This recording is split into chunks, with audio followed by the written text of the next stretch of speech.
episode of Speakers of Hydaelyn is made possible by our generous patrons. Special thanks to our supreme and master speakers, Omage Cat Comet, Erisu Yamakawa, Alex Franco AV, Winebow Brood, Aurora Templeton, Psyche, Azuta Starbreeze, Cletus Oreo, Nina Grimstar, Lily Black, Bob CC, Mikta Rabentau, Anathus Moonscar, Pamela Isley, Elenriel Maximus, Coderith Novelist, Mira Miri, Celestau Nautrell, Lazy Boy, Luke Osborne, Pandaloo Stormarrow, Tex, Kylin, Arthur Law, Barry Anderard, Cypup, Spencer Christmas, Celine DeLune, Edwin, Webster Wolf, Severa, Circa Barakil, Kazran, Ventos Tia, Ryark Forbear, Leighton the House, Tony, Arcadia Lunashine, Framboise Zaccaro, Bergie, Fudge, Zephiel, Cafe, and Gregorium Cartus. Get early access to audio and video versions of the show, including the post-show, by supporting us at patreon.com/speakersxiv. Thank you.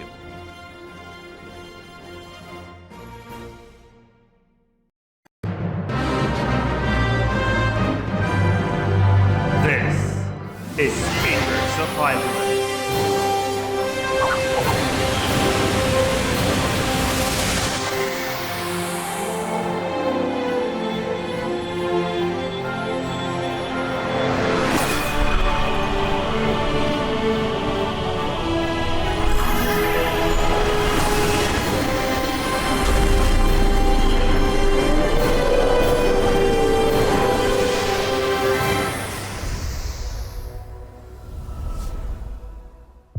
Good evening, Aorcians. Welcome to Speakers of Hydaelyn, episode 410. I'm Lukiel Bravestone, and I'm joined today by Georgi Wiston, Mela Vanadar, and Rollo Des.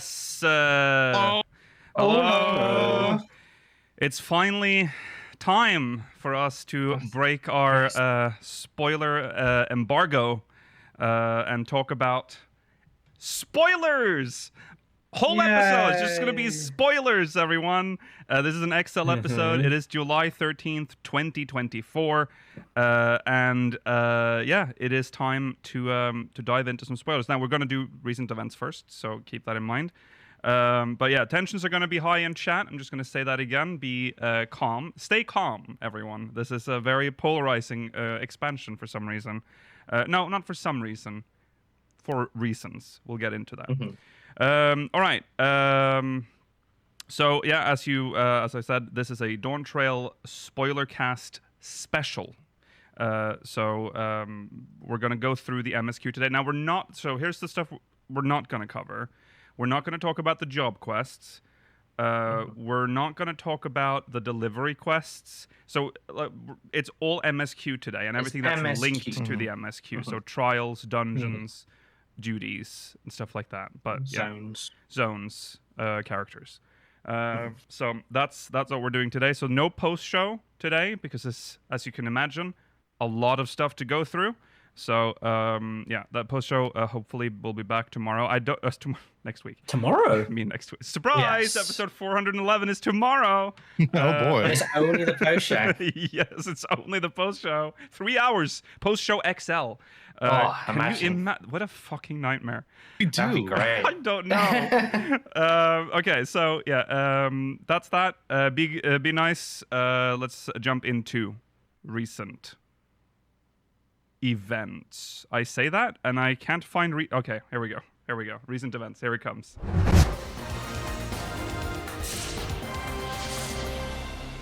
Yes, and in recent events. Nice improv. Here's the most recent events. So not very exciting. We have some payment updates. Not exciting, but quite important. Yes. Yeah. Yes. So we'll start with the EU first. Payment processor update from May 30th. This is a follow-up. We'd like to provide an update for French customers about the use of payment option CB Visa/MasterCard when making purchases on the Final Fantasy XIV MOG station. Yeah, card play. Final Fantasy XIV online store and Square Enix account management sites. We're currently working hard to implement system changes to re-enable these payment methods with the aim of making them available for use again from late July 23rd. We're very sorry for the continued inconvenience and hope to have a resolution in place for you very soon. Thank you for your patience. If you have any questions or concerns about these changes, please contact Square Enix Support Center. Sorry, late July 23rd. Like, why'd they have to specify what time during the day? I have a feeling this was they've like rewritten this and didn't remove. Maybe they originally said late July and then they got like an actual date and they forgot to remove late. That makes sense. So yeah, that's I don't know if is Carte Bleu like that must be a big deal for them. It's a French thing. It's massive in France. Yeah. Okay, and then for NA, who's also they're struggling with just regular visa.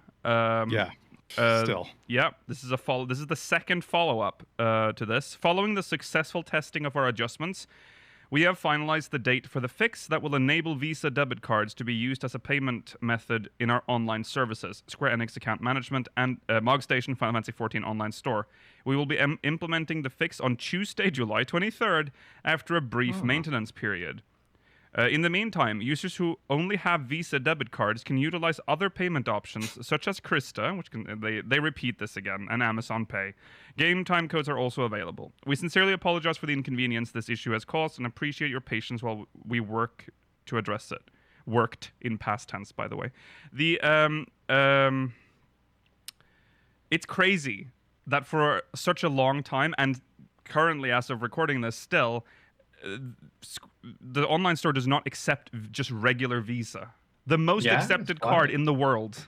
Well, that's what they claimed at least, but it's not anymore. No, I have to ask, like, why is the store so shit for Square Enix? Like, what is the hardest thing in this game? Just account management in general. Japanese. I mean, yeah, I guess so. They're very bad at disentangling the spaghetti. I mean, I feel like if they were good at it, they would have changed how you were able to log into 11 a long, long time ago. You know Thank what? God the web design's as good as it is, because, you know, this could be like other MMOs from over there where it's like classic MMO website from like the 2000s. Yeah. It's like almost as bad as like Nintendo's account management back in the day. Oh God. I mean, I would also say, remember how dated the Lodestone looked for the longest time before they updated it to its current form. Mm-hmm. Thank God they did that. It was so strange looking. Yeah, I mean, like even 11's website. Even the Mog Station itself as well went through an update a year or two ago. I mean, I don't know if you remember or maybe even longer. It's been a while actually since they updated it, but like the original Mog Station looked like 11's like account management system. I don't know what 11's looks like anymore because every time I try and go on the website, I get web protection from Bitdefender warning me that it's not safe to go on there. It's that web like 1.0. Yeah, I love that look. It's so like, small. It's very nostalgic because our screens are wider because it's like made for like 1280 by some random old resolution. Oh my God. I liked that. And everything's like mysterious. Nothing's like fully explained. There's no help text anywhere, so you just have to kind of know where to go to like get anything done. We need to go back. No, don't. Modern website design fucking sucks. Spending like 2 hours trying to figure out how to cancel your subscription. Exactly. We were just talking about how the young people are used to different forms of modern technology. So it's designed for them, Rollo. Yeah. Just because you liked it the old way. Stop making it for the babies. I don't care about them. The boomers. Come on. Okay. So moving on, July 23rd is when most payment issues seem to be. They are aiming to resolve the last remaining payment issues. So look forward to that. I'll tell you if it works. I'll try it that day and I'll report back. All right, good. Mine still does not work. God. Yeah. So also automatic demolition, which was announced last week or 2 weeks ago. No, last week. It's being turned back on. In light of the current situation, the automatic demolition of estates, which was halted temporarily, will resume with the release of patch 7.01 on July 16th, 2024. And all worlds maintenance is scheduled for the patch 7.01 release. Since the timer will resume during maintenance, there is a possibility that auto demolition of your estate may occur during this maintenance, depending on the number of days you had remaining. Regarding the Japanese data center, auto demolition had already been suspended there for other reasons, as you know, but will resume as scheduled with patch 7.01. Go and check out your house quickly before go into your Tuesday house now. Or whenever the patch is. Because, oh my God. Even just logging out there would be a good idea. Yeah. Yeah. Have someone in your FC go to your FC house if no one's been in there in a while. Yeah. God, what if you log back in and it's someone else's house? If you haven't been in your house in a while, remember that sometimes, at least for me, the auto demolition email goes into my spam folder. So there's also a chance that you don't get the warning as well. So go into. I always go in and move an item like 1 centimeter. I love that superstition. That even though you do get a message when you go in, it's like auto demolition halted. But yeah, I know that. You just move something just in case. Yeah. Okay. So there you go. That's that. Don't lose your house unless you want to. In which case, don't go into your house. Your house will be demolished eventually. Yeah. There you go. I mean, you can just sell your house, can't you? Yeah, you can. You can sell your house, but it's cooler if you I can mean, say, if you don't... you can go. Yeah, my house got auto demolition. No big deal. You know, that's cooler. You'll be the cool I didn't guy. even collect the guild. Yeah. I'm gonna leave my furniture until the timer runs out, so that'll be gone too. No big deal. Okay. Anyways, that's that. So with Mogmail, we're not reading Mogmail today, but because the floodgates now open, you can send in all of your thoughts to Mogmail. Now, again, remember, the rules that apply to this episode also applies to Mogmail. It is also listed on the Mogmail page, so careful what you say in our Mogmail as well. We may or may not get to it next week, because next week we will have the raid released as well. Oh, this The is Arcadian true. opens. Yeah, we'll see. We'll strive to read your Mogmail, but if we okay. So this is your last warning. Spoilers will occur from this point on. And from this Get out point while on, you still can. And from this point on, our spoiler embargo is lifted from all of our channels. So you can discuss. However, like with all spoilers, you have to spoiler tag and you have to act. You can't just like blurt out spoilers in general chat on our Discord, by the way. But we are more relaxing the spoiler ban now. Okay, so oh boy, Dawntrail, here we are. Yay! It's Dawntrail. Damn, we really dawned that trail. We sure Yeah. did. What a time. The story. We'll start with how the story of this expansion functions. It is definitely a very defined 2-part story. Two arcs, main arcs. There's the right of succession part, and then there's the. I'll just call it the Alexandria part, but there is that part as well. But so let's talk about. We're not going to go through like we did before. Like before, we went through beat by beat, like essentially retelling the story. But we're going to just discuss more, the overall points of the story instead. So how did we feel about with the first part of the story, the right of succession, because it's an interesting start. We start, like, it really does feel, to me at least, feel like we're starting something new here. But They definitely deliver on that kind of like new vacation adventure thing. Yeah. Not exactly low stakes, though. I don't think they ever said that. I think people just kind of implied or thought they implied like this is a low stakes thing. Well, it's because they kept calling it a beach vacation. Yeah. When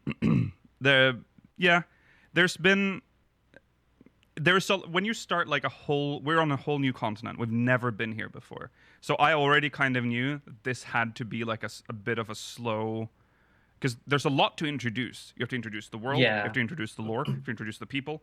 Like, we know none of these people. We know none of this. None of it. Just like only the first. Yes. Yeah, unlike most of the places that we've been to, excluding the first, like, we really knew very little about Toral as a continent. Yeah. Yeah, but I feel like they introduced it at a really nice, steady pace, whereas in some other expansions, for, let's say Garlemald, for example, and things like that, they were introduced very quickly, rapidly, and you didn't get much time to digest it. But because this had not low stakes, but it had, the purpose was specific. It was the right of succession. We got to enjoy going through and meeting everyone in it. It was such a nice amble through the first half. Yeah. Yeah, absolutely. I loved, like, I read so much NPC text. I did a lot of the Mm-hmm. side quests too. Just out of genuine curiosity, which I've not done in a while. It was very, very fun, like learning about the characters and the world and all that. Yeah. So obviously the rite of succession. We'll talk more about the characters after we go through the story bits here. We'll touch on them a little bit, but so the rite of succession. Obviously, we have to help. Well, we're helping Wuklamut. She's Yes. yeah. We are her entourage. Yeah, Yes. we're her entourage. And we have to finish these trials, collect some keystones, and find the Golden City. Or City of Gold, sorry, the City of Gold. Which is kind of funny because it harkens back to A Realm Reborn. And It's classic Final Fantasy, yeah, with the crystals. but told in a different way. Yeah. And it also is a nice way to like know how you're progressing in the story as well. You have like a little idea of where you are in the story. 'Cause you're like, I have one left. We're getting close to the end Yeah. of what would turn out to be part 1 of the story. You do feel a ramp up though. It's like, oh yeah, I Yeah. am making progression. Yeah. Yeah. It starts out pretty slow, and you you're spending a long time in learning about the first 2 areas, Mm-hmm. and then it kind of picks up. There is one spot after you do the first dungeon, you go to the second part of Kozumauka, the southern part, and it feels like you go much, much farther in the Yeah. dungeon. I'm like, am I just gonna end up in a different place altogether? It's like, no, you're just barely. I mean, I know it's not just outside the city, but it feels like you're just outside the Yeah. city in the Yeah. southern part now. Yeah. So yeah, we how many feats are there, or like how many are 7, wasn't Seven. it? 7, right? Which takes you to all these different places, and it's a great way to like force you to learn more about the different people that live in. I think that was a very smart way of doing it. That was this. I mean, yeah, it serves the purpose of educating us about the land of Taral, and also that is why Galul Jar Jar set out this particular challenge to the claimants, because he wanted them to learn more about the people of Taral. Yes. It was the path he took when he united the nation, Mm-hmm. Yeah. which is a cool way of doing it. Yeah. I did really like that part. It reminded me a little bit of, in Final Fantasy 15, they have like the whatever Nox's dad's adventurer party, and you kind of see some hints of that. It's cool that you get to kind of retrace his steps and like see what his light party was up to. Exactly. Yeah. You set up a couple of like echo flashbacks to show it how it was, see them in their prime. Mm-hmm. It was cool. I am a little curious as to how he was able to get the northern part of Taral under his control, because it's really not touched upon at all. No, that's true. That's true. It's a bit light on lore there. Also, the feats, you kind of get not foreshadowing, but like you get an idea of what you're gonna embark on very early when Wuklamut shows you those. Oh God, what are they pillars. called? The pillars. What do you think of that particular scene? Because I've seen a lot of people think that it felt very forced. I mean, it did feel. I mean, Forced? It is I mean- forced. But It's just foreshadowing. Like, yeah, what- it's also. I mean, they have a good It's- like Alphino has a good plan, saying we need to learn what we're gonna do, so let's check out what the tab. Yeah. Well, no, he says that after we already learned about. That's Wuklamut true. actually teaches us about it before Alphino has the idea to go back and look at them again. I liked the little sort of first person looking at them. Yeah, with how the do you? little Let's tips and talk everything. about that, because that's the gimmick of this expansion: is the Yeah. look and then the check mark when you've like picked. I like it. It was it felt like an old adventure game. I really liked Yeah. it. It's such like a simple thing, really, like the fucking sniping mini game from Stormblood that they got. Yeah. But it's cute, Yeah. I like that Yeah. you click on the character and they'll like say something or be like, oh, are you done yet or something? Yeah, It was neat. Yeah. yeah. You It's could expand on it for it's sure. cute. Yeah, it's very basic, but you didn't need to be more complicated. It's just So where are we? Yeah. So we do that, and then all the feats. What else is there to say about the first act? Well, we can talk about the closing of the first act because we do get a bit of a revelation. it's hard to tell where the first act ends and the second act begins, actually, because it's a bit. Because I would say we do the find the first- city Once of we gold, find the golden city. I would- the golden city. Well, no, I would say it ends when Wuklamart is coronated. Yeah. Yeah. Right. Okay. Once- Yeah. Because that starts like the kind of slow down period of like, okay, go to was it on Shaktaral? Shaloni. Yeah. Shaktaral. Yeah, Yeah. Shaktaral, the northern one. Yeah, there's some cool stuff where we like one interesting thing I liked in the first section. Not only do we learn about the new people, but we learn a lot about the Mamulja, and there are lots of side quests and things harkening back to actual named characters in Eorzea from like Fates and from True. Wanderer's Palace and stuff, Mhm. which is neato. Mhm. And then we go to Mamuk Yeah. in the south part of Yaktal and learn a bit about their culture. They hate outsiders. Mm-hmm. So it's very interesting to learn that, knowing what we know about the Mamulja in Eorzea. They're out to sort of find their way in the world. They interact with us to some degree. Yeah.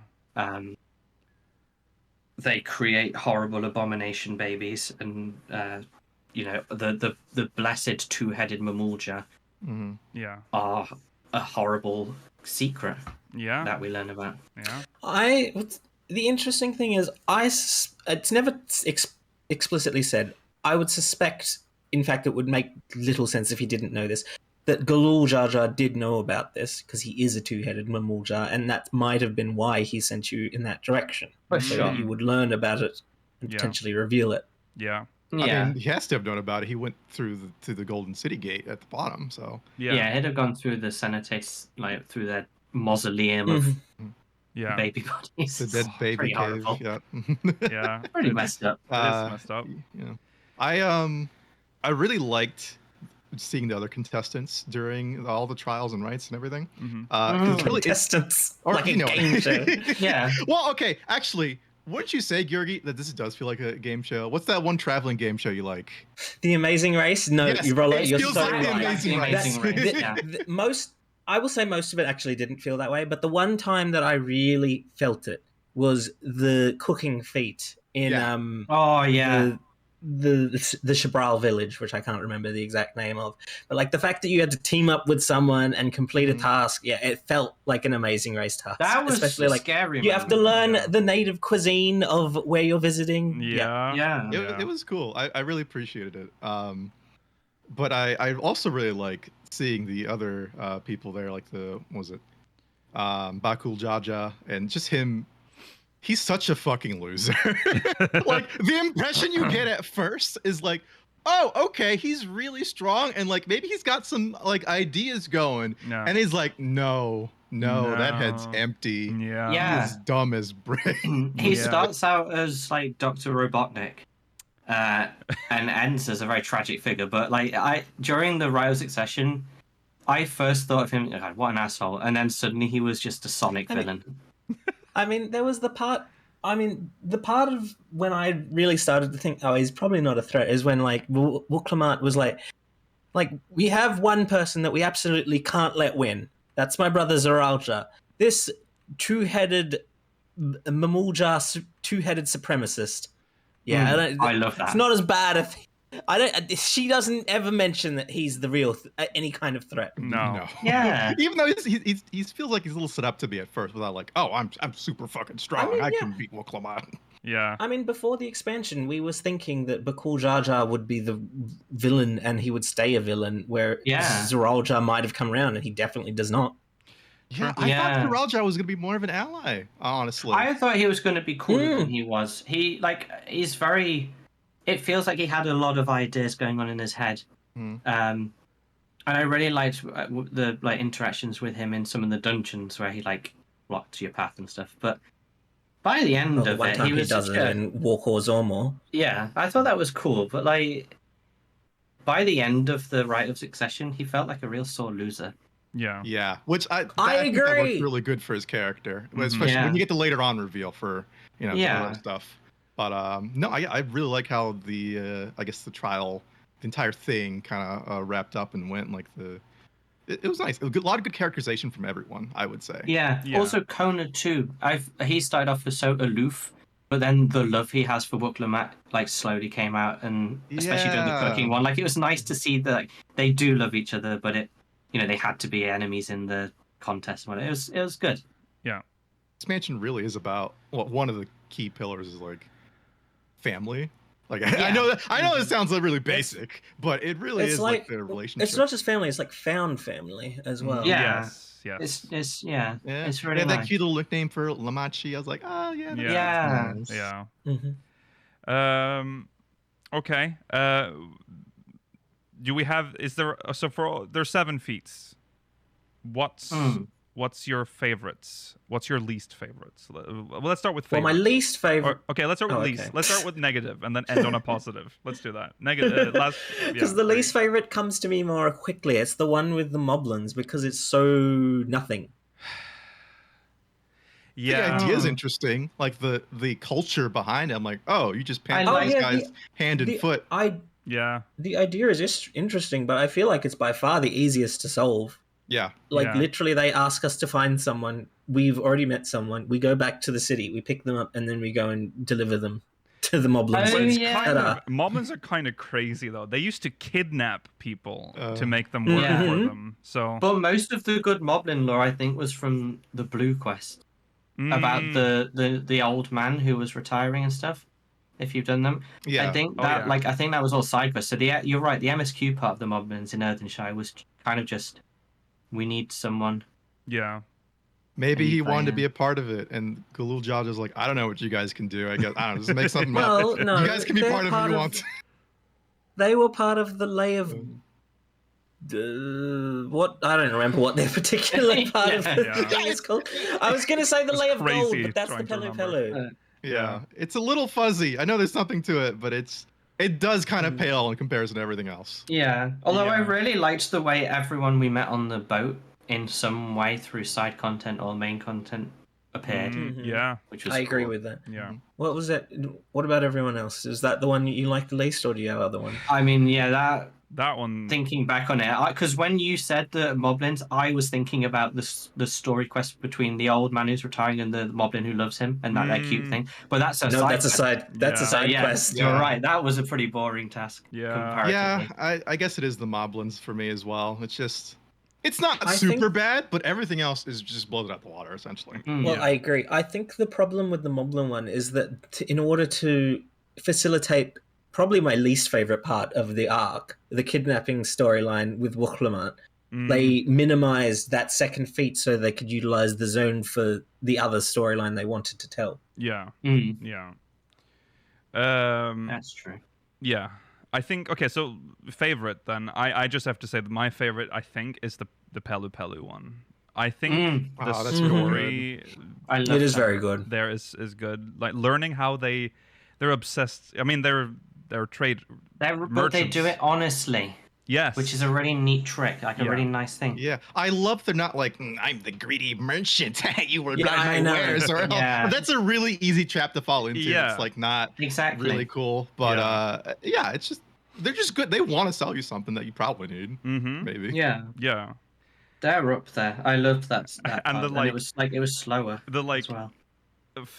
graphic on screen when you do the successful like trade. Yeah, thing. there's the like Good trade. great deal Yeah. and stuff. Yeah, Yeah, great that deal was or something good. like that. Yeah. and then Yeah. you have to go and you get the alpaca, and then Zoraja gets the fucking The gold. golden one. It's so Yeah. funny. I liked them. I also really liked the Yokhui. I liked their the mural things they make, the mausoleums they make of their life while they're still Yeah. alive, and their sort of concept of death and life was really interesting. Mm-hmm. Yeah. They really build on that death and life Which, concept. too. yeah, it's A lot, interesting yeah. because Very they good. planned that early in part 1, but it like comes back in part 2 as Mhm. like a big deal as well. So, Rollo, do you? For me, the cooking one, Zibrak Vivil, I think it was really cool. Really? Yeah. That one was cool. I loved because it was like, oh, I know that thing in real life, the cooking with the banana leaves and Yeah. Mm-hmm. forgot the powder because we use it here in Dominican Republic too, but I call it something else. Yeah. It was really cool, and was it the real thing that's based on is like cochinita, baby, something like that, which is like Someone posted it on the subreddit, yeah. Yeah, it's like means like baby pig or suckling, I guess. Roast. Okay. But Yeah. I guess the zibrak that's the pig beast, whatever they have there. Okay. Yeah. Is it supposed to be eaten in one bite, or is it just the fact that like Hrothgar have very large mouths that they eat it in one bite? I couldn't fit that shit, man. They're lion No. people. Yeah. They gotta eat big. They have big mouths. Lots of people eat big this expansion. Yes. Yes. I think my favorite is probably the one in Mamuk. I think it is the strongest story part of the first arc in general. Just Right. learning about the history of the Mamuljar that stayed behind rather than headed to Tuliolal, and what they've gone through to try and maintain sort of tradition and also try and attain more power. Yeah. Mm. Yeah. I think that like the actual trial in Mamuk to just defeat the like Ash Gulul Jar Jar is is cool and all, but I think the stuff you learn around there is really interesting, and seeing Bakul Jar Jar interact with his parents was fucking like that was why like how this guy who I thought was this beast of a human, and then his tiny little dad is like really horrible. It's just horrible family life. Yeah. Did we kill his brother? Technically, did they? No, it's not necessarily. Would they be a brother. related? You're thinking about. He's from a different tribe. They're from the Silver Scales. Okay, No, never mind. right. Yeah. Okay. Yeah. So. So obviously Wuklamat wins, but it's because Kona just sort of forfeits. He like joins. He forfeits. Just to join in the battle. Yeah, I mean, he recognizes too that he's not fit to lead in that capacity, at least, because he's just not. He was like, "Oh, I'm going to forsake all of our traditions and be a weird technocrat. We're going to build a highway through your house. Yeah. We're going to build a DMV." Yeah, I was thinking. I was like, "Oh boy." So Wuklamat wins. Part 2 begins after her. Oh wait, I have to mention a couple of things actually before we move on to part 2. I'm sure you guys do too. But there's. First of all, remember I mentioned that there's so many pink Hrothgar in there's so many pink Hrothgar. Did you notice that became so clear? And I wanted to talk about it so bad the other 2 weeks, but you see it so well in the crowd scenes, especially one of the first ones where there's like I know what you mean. lot of many static people, and most of them are the same. Like they're they really need to learn. They got to do something with that. And I didn't the fact that the they're first pink time. made it more clear. Yeah. I rewatched the cutscene. I did see it, and I was like, "Oh, okay." It was a pretty neat trick, though. There was a lot of NPCs in that, like more than any other cutscene. Yeah, there were a lot. Yeah. But it's an issue they had in Endwalker 2, and I think they could solve it, but I don't know. I feel like it just was better than an Endwalker. It was, because there are more moving parts. But like, if they had like the yellow outfit was the most obvious to me, and I could see that person copy and pasted. Yeah. At least like have a randomizer on the character model or something, even if they're static. Yeah, I agree. Also, sometimes like there's when she like steps out on the balcony as well. There's the and after she's becomes Dawn Servant, there's an overhead view of her looking out over the crowd, and people are moving and they're in sync. Yeah. And I'm like, oh god, could you The not? animation If you just set them like offset maybe like a second or two, Exactly. it'd be totally fine. But when you see it all, it's like, oh, okay. Yeah. I'm seeing the limitations of the video game. They haven't been the able boundaries are appearing. And I'm assuming it's because they haven't really been able to do this properly yet, so they're still trying to figure out how to do crowds. But it's okay. I mean, you just kind of go. You get over it, but it's like you notice it. It's better than having just like 3 or 4 people in a close up just to like give you the illusion of a crowd and never actually seeing the crowd, which is how they did it before. It works good, I think, for the most part. I mean, if you really like look at it, the detail, you kind of notice it. But I think there's a charm to that as well, being like, this is a video game. You know, you can only do so much at sometimes. Yeah. I mean, they broke it up with, obviously you saw us and you saw some key characters like fucking Gurfurlo or whatever his name is, the massive giant in the back. Like, at least he was unique. Yeah, that's true. Yeah. It was sort of giving, early racing games when you can look up at the audience. Yes. Yeah. And they were all just sort of doing the same movement. Okay, so right. Anything else you want to say? I want to talk about how I feel like the kidnapping scene is unnecessary. I really don't like it. I know that it expands Kona's character, but just like the fact that it paints Wuklamad as really incompetent, like more incompetent than any other point in the story. Yeah, It's just part of her early naivete, like she's gullible at first and not very worldly. But like you can see where she walked to. The distance between where we left and where she's going to is entirely within line of sight. Yeah, it's an absolutely nonsensical part of the story. Yeah, it was a bit odd, and like all the goofy, like breaking the chains on the walrus thing, and like it was very like comedy villain as a kidnapping. It was really weird. yeah. I mean, it was a little goofy. The worst part is you don't even fight them at the end. It's literally solved in a cutscene. Yeah. Yeah. You'd feel like we should have been able to have a solo duty of us fighting them to get her back, as like that would be a reward, sort of. But we didn't even get that. Yeah. I feel like we don't punish people enough in this expansion. Well, there's We're not vindictive enough. No, we're not vindictive enough. there. There's some horrible people who deserve it. I will say I really like the instance fight with Gulul Jaja. The instance fight in The first general, one or the second one? The first one, where he's not his actual self, not the shadow. Oh, dust one. yeah. Where we find him in the throne room. Yeah, and it's like I liked that. It was actually really good mechanics, actually. Yeah. And it's so good when you see like he's doing like the fireball move, and he's like, "Oh right, yeah," and you don't he's know. dead." Oh yeah, shit. But you don't know that at the time. That's a fucking plot twist that I didn't expect. I thought he would wake up at some point. Really? Yeah. But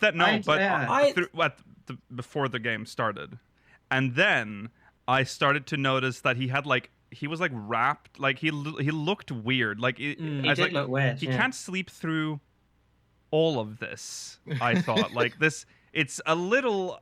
How weak is he? And then it started to dawn on me that he might be dead. Yeah. I'm like, that's so grim. They're not gonna do that. They did that. Yeah, I certain members of our community had already had the theory that he was dead all along, and I had already gone into the game thinking that, so it never really worked for me. I never read spoiler threads. No, I don't. Before the game. It was a cool. Imagine the smell. Is it like necrotic or something? Yeah. No, that's what I wonder as well. It can't be necrotic because he's just brain dead in that head. He seems to be brain dead because he seems to also have control a little bit over like the musculature in the neck. Yeah. So, I guess he's just brain dead. Yeah. Must have been lonely, poor old Gulul. That sucks. I really wonder though, like the differentiating the heads, because it seems like in the story when characters refer to them, they refer to them as one person, except when they call them like blessed siblings, right? Yeah. Like that's Gulul Jaja, that's Bakul Jaja, and then he happens to have two heads, but are they like they're still the same person, sort of? I don't know. I know like it is based on conjoined twins or something like that. Yeah. But I'm asking like how the narrative kind of treats them. Mm-hmm. Yeah, especially pre Dawntrail, they were just considered like an entity, weren't they? Mm-hmm. Yeah, they're two aspects of the same entity, isn't it? Like that's how they view it. But like, I mean, in their own world, they have like they seem to have like a sort of he refers to him as his, like, process, but also speak to each other. Yeah. Yeah. Like they disagree with each other too. Yeah. They're very interesting. Yeah. It's cool. I like it. I think it's a really neat just concept in general. Yeah. Yeah.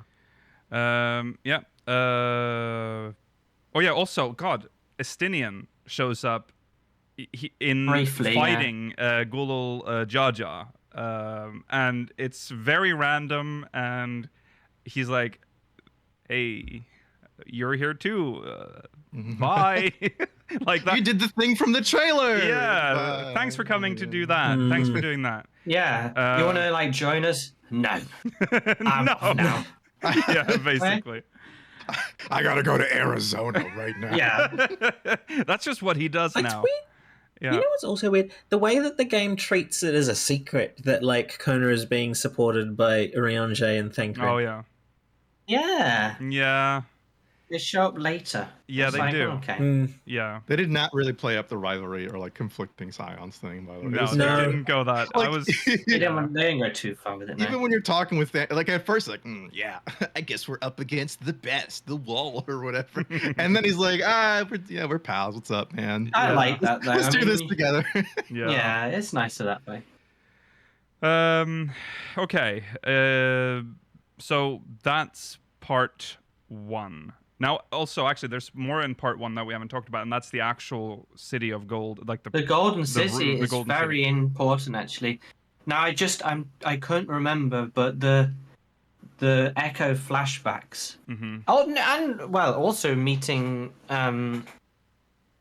what's his fucking name? Kettenram. Kettenram. That was pretty Oh, shit. poggy that he's alive. Oh yeah, Kettenram. Kettenram's still alive, and he's just living there. That was cool. his face. He's so beautiful. Such a detailed, like, nice model. Yeah. And then you see the old I Rogan find- face in the flashback. I find like, him not the really- same guy.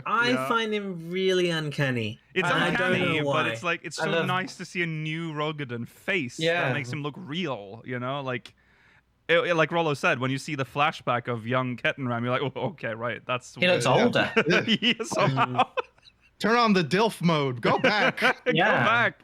But the City of Gold flashback, where you see the baby being transported. Mm-hmm. I mean, that was a twist. I don't know if you want to talk more about it in the Kryl section, but my God, what a twist. I mean, that's a twist. Mhm. That was the Although one of we- the few things where I was like, wow, that We is were already big. theorizing this before. We were theorizing that it was a literally link to a said different shard, yeah. We what did- it was at no, one we, point. we I think said it during. I don't know. Maybe you. Well, We probably, yeah. we said that's Kryl's parents. Yeah. We said Mm. like last week or the week. But before? I think no, sorry, we the week thought- before release. I mean. I think when we were saying it's her parents, we were thinking that they were from the source going into the portal for some reason, like for eternal life or whatever. Oh, I think that is because we never see them come out of it. No, During but the the fact pre-release that material. she's not even from the source was a pog moment. That was insane. yeah. It was a pog moment. It brings up a lot of questions. Yeah, it's such a cool reveal, and I really, really do love what they did with like that little bit of integrating it into the I guess or why Y'shtola couldn't see the Aether difference basically because there was none because Kryl's from the Yeah. Mm. Yeah. I mean, I think it's a really cool part of lore. I don't know if I was 100% satisfied with how it's told, but we'll get to that later. Yeah. Nice to get there though, and it was cool. The Gold City was neato, I guess. It was Yeah. a bit abrupt though once you find A little it. abrupt. It was like, we found it. We found it. No, And it's fine. like, ha ha ha! I was like, wait, I was behind you all along. Are we not going in? Like, are we not? Yeah. Gonna open No, we're going back. Like, We didn't have the You key. found it. And Well, we I didn't was- have the key. And you know what? No one ever questions where it went. Yeah, that's the thing. That felt rushed because they're standing there. There's this incredible portal in front of them, and then which is Well, let's Okay, go back. We'll come out. You found the city. Let's go. I was like, no, wait. You're We the need to. leader. We need to theorize. What is this? Talk more about it. No, they left. I know yeah. that the reason for it in the story is that Galul Jaja wants to tell her first, Yeah. and then Yeah. she can make a decision there. Yeah. But it does feel like, wait, but we're right here. Yeah. It's just- Yeah. Yeah. We got the. Uh, By the way, when Kettenram gets like what I assumed to be killed, Yeah. I I mean, was he very- was Rollo. He was killed, and yet wasn't. But he Yeah, was I- killed. I agree. I was like, what?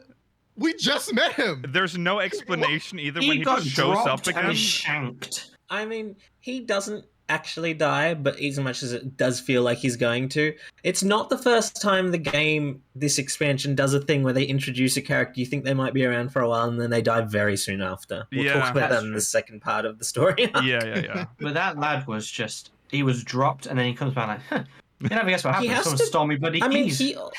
he also has to be very old. Yeah. Well, also he's like a also, 99-year-old well- Rogan, and he's like, "Oof." Well, he Shrug that specifically says if it was anyone else, they might have died, but Yeah. not me. I'm No. just such an epic Rogan. I'm just built different. Yeah. getting drugged by the unfathomably strong leader of the Landsguard. Yeah. I will say, he's really in shape for an old man. For he's 100 or around 100. Yeah, he's Yeah. an 80 years old ago? man. Yeah. So we're assuming he sailed over young, 20, Mhm. 18, 50, or something. He's 10, 100. 10. 5-year-old. 5-year-old Ketten Ram. They're sailing. Yeah. Whatever. He's got the really good Rogan. Yeah, you got the About good those genes. cabbages. Yeah. Yeah. Cabbages. I do think it's funny too. You're always like, oh my god, that's Ketten Ram. Yeah. And Mukul I Man's like, know. what? That's my uncle. What are you doing? Huh? Yeah, you know cool. Why didn't you You tell me know about what? him earlier? Like we're fanboying. Yeah. You know why his skin has to be so good? Because he hasn't seen sunlight for the last 70 That's years true. of his life. Mm, He lives in the Blue Forest. yeah. Uh, Okay, yeah, so that's another reveal is that Ketten Ram? Or- no, the Cryle brother. is- The brother that Oh. is Zoralja. Zoralja, Zoralja. sorry, his name. He sort of like disappears from the story for a while. Comes back. He was They disqualified. justify it as well. He was disqualified, but they justify him not even being at the coronation. Well, he's just a sucky loser. Yeah. He can't get over it. Yeah. I mean, he really is a sucky loser. Yeah. I mean, my God, the fucking like bloodlust that guy had in him. According to like Cryle, every time he was like confronted, he was like seething, molding even. Yeah. He was Oh, yeah. yeah. Like, No wonder he didn't have a hair on his scaly body. yeah. I was like, oh my, I thought you were gonna be a cool dude. What Yeah. happened? Yeah, right. I actually thought he'd But be like. We didn't even learn enough about him. I think like early on. Yeah, Right. look, we'll talk. Chad is bringing up the fact that Bakul. Well, it's interesting that Zoralja was disqualified, Bakul Jar Jar was not. I suspect that, well, we already know that Galul Jar Jar was never going to hand it over to someone like Bakul Jar Jar. He explicitly tells us Yeah. that, the competition is a sham. Yeah. It exists purely so that my children can learn and become better people. And Yeah. Bakul Jar Jar is essentially like, yeah, I'll let an obstacle into the competition. Why not? Yeah. Yeah. He's the wild card, make it fun. Yeah, I mean, maybe he is. I good. mean, it also does have the function of making it not look like nepotism. Yeah. well, also true. Yeah, I guess. But I mean, he he's gave it a good he's go early essentially on. a king, and that is nepotism. I mean, Yeah. monarchy is nepotism. It's fantasy feudalism, which Yeah. is like not, whatever. Yeah, whatever. Yeah, I know, but it's always hardest for the first king of a country to hand it over to their successor. That is true. Yeah. That is true. He's come up with a good way of making it as fair in his eyes as possible. Yeah. It doesn't even have to be within his, bloodline. Right. Right. Hmm. Oh yeah, that was the reason why Zoralja was qualified, because he was attacking the. Yeah, Zoralja directly attacked a elector, Yeah. Yeah. the elect- whereas He attacked the Zoralja party. only brought potential danger to the entire continent. But don't worry, they solved it, so it's okay. yeah. He was never gonna win. It was fine. Yeah. Yeah. He was just grooming the other two to win. Right. Yeah. Right. Well, I think he might have been trying to groom Zoralja as well. I don't think Galul Jar Jar had any inkling that there was something truly wrong in Zoralja's mind. No. No, yeah, He kept He- that. I mean, Well, we It kind wasn't of. really Yeah. Go on. well, yeah, it wasn't until Cryle really that we understood the depth of there was something wrong, because Yeah. Zoralja had told everyone his goals of if he became Dawn Servant, Yeah. yeah, and people There didn't would have a be problem war. with it. Yeah. But we want Yeah. more land. yeah. it's open and honest. War is profitable. Yes. The war economy. But he also had this one of his people, the dude with the I don't remember what this Mamulja are called, the ones with The Oh god, jogger. there's the Hoobigos the and Hubigo. the Yeah, he had a Hubigo dude with him that would kept whispering over his shoulder for a while. I'm like, Zoralja. oh yeah, Zoralja, yeah. yeah. With two E's instead of two A's. Yeah. Now Yeah. he He was a snake. yeah. So for the first part of the story, I was like, something Asian about him. He yeah. feels like he's trying to pull the strings from behind the scenes, and then That's what I he thought just gets too. fucking. He just gets slashed and he's out. Yep. It's And I just kind of like like that. Yeah. It's like, okay, there he goes, just like that. I mean, he would have done the same if he could at the right point, but he just didn't get there. Mm-hmm. He was I definitely will wanting say- to profit. Yes. I feel like Sorelja might have had more interesting motivations than Zorolja ultimately. Yeah. Zorolja didn't have many motivations. He was the leader of the military and had been like raised in a bad way. Yeah. He also had the concept like there are people who like have fantasies about war, and he wants to fucking teach them war's not a fun game fantasy. We're going to war, and you're gonna learn like what the piece. Yeah, he is, doesn't. like, He sort thinks of. this piece isn't Yeah. good enough. There's like fucking Zande comparisons you can make to him. Yeah. Yeah, no, I can see that. Yeah. But It's the Hearts of Iron player. All right. He was a fascist, I guess you could say, just like a Hearts of Iron kind player. of. Yeah. All right.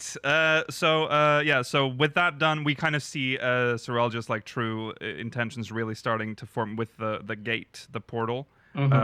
He has a voice is heard on the other side of the because he can open the portal. He has the key. He stole the key. He from stole the Royal keystones from Armory or whatever the fuck Ketanram, it was. Yeah. and then he Yeah, stole because there was the a good idea to artifacts. just have one person with an entire backup set of the keys. Yes. Don't Yeah. split them among anyone. Just Yes. give them all to one person. You know, he, The Ketanram thing is bullshit, isn't it? Yeah, it is. Not only did he have all the keystones, I- but they were all had the gemstones the locked. fact I'm like, that fucking hell, dude. Zorolja gets into the Golden City so easily is bullshit. Yeah. It really is. Yeah. he just has the trust. He's like the beloved first son, blessed whatever. He's not the blessed son, whatever he's called. The miracle child, something yeah, like that. some- I mean, Yeah.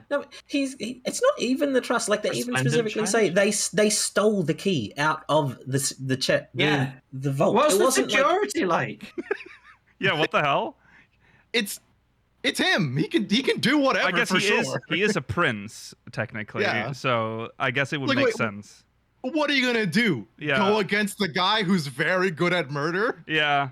I mean, I would at least warn the king, just to say, That's by the way, true. your son's taken that weird Someone should have alerted, artifact. Well, the king The about funny this. hourglass thing. So our most precious and dangerous artifact has just been As far as stolen I by can- our crazy son. As far as I can tell, between the point at which Wuklamart and Kona are coronated and when the dome appears over Yasulani, no one even knows the key is missing. Yeah, exactly. Yeah, It's they're not very bothered. strange. Well, the thing, no one's supposed to know about it. It's like only the light party with Galul Jaja does, and then the contestants do. After Yeah. that.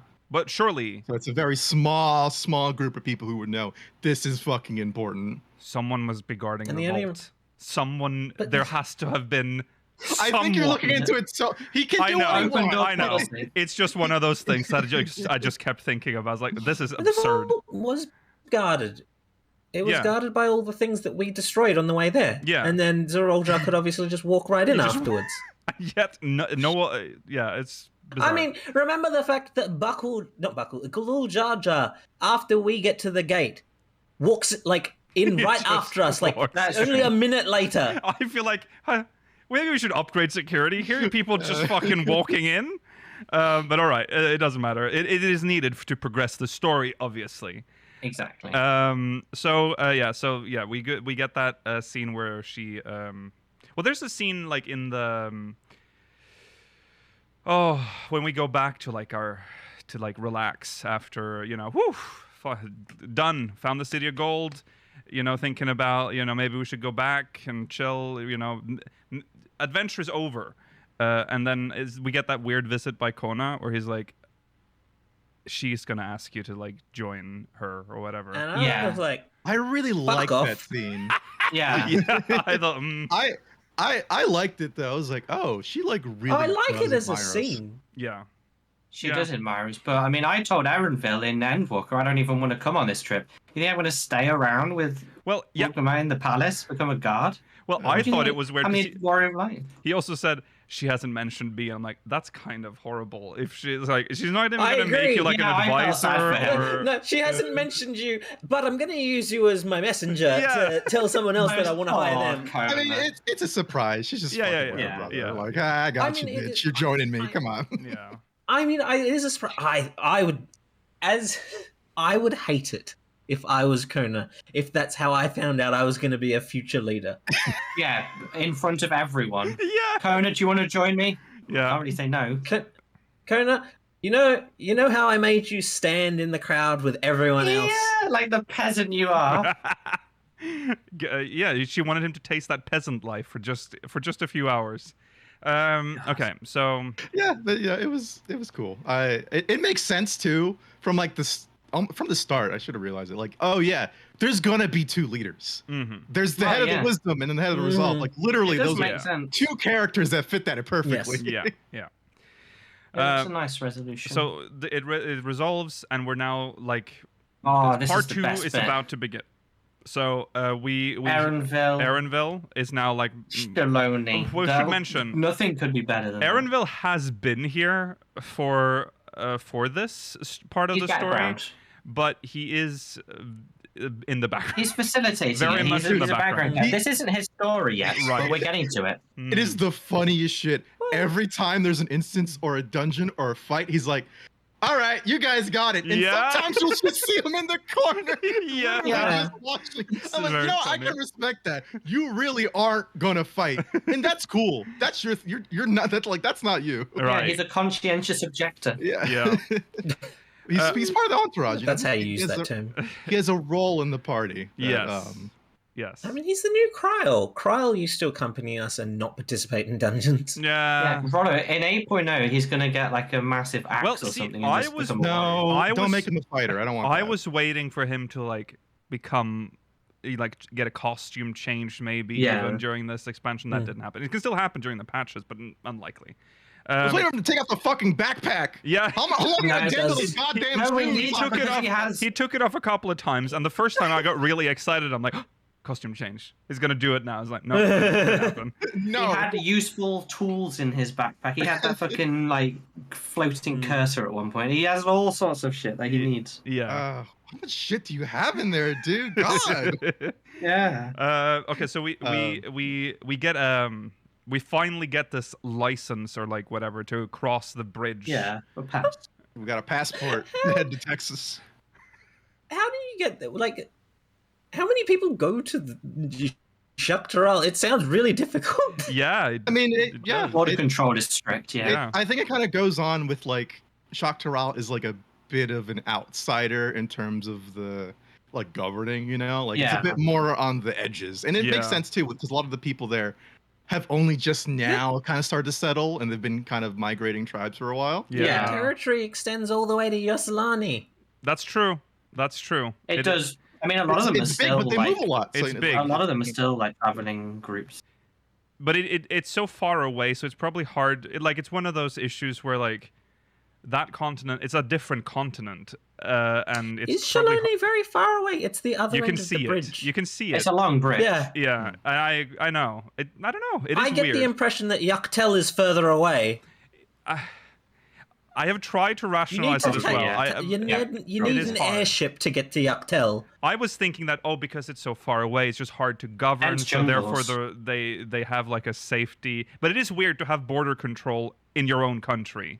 You know what I mean? Like, because that's essentially what that is. Oh, you got a license? But once you go up there and you hear some of the accents. I mean, maybe it's like a preservation thing. Like, they don't want outsiders like walking around with these people that are like their thing is migrating. Where they do cerulean mining. They only now just started doing that. Okay, that was a recent development. Yeah, true.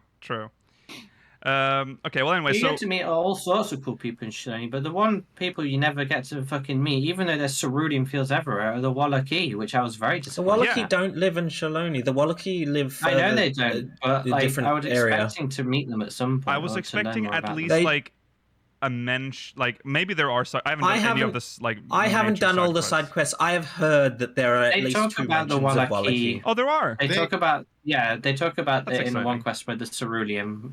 Okay. They're not also in like- the Fisher role quest.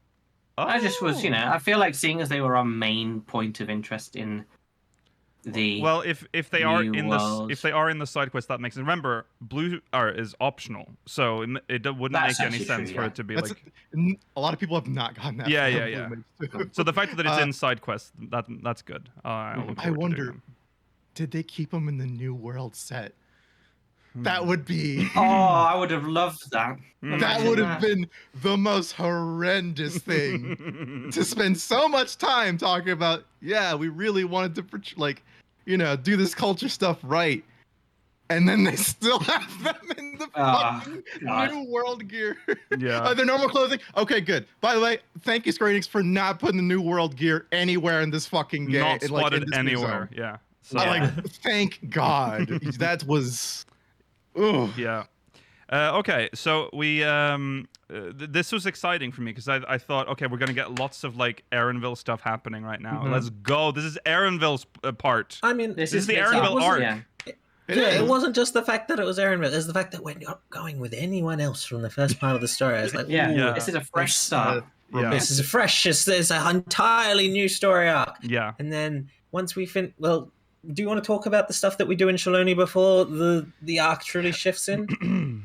I think there's I really enjoyed Shaloni as a Yeah, zone. I let's- think the coolest part was learning about the way they're industrializing the zone, but being respectful to the Hetzaru and other tribes around there. The fact that one thing I really liked, and I know other people didn't like it, but I liked that the train people who we work with, Yeah. and the parallels to the first people.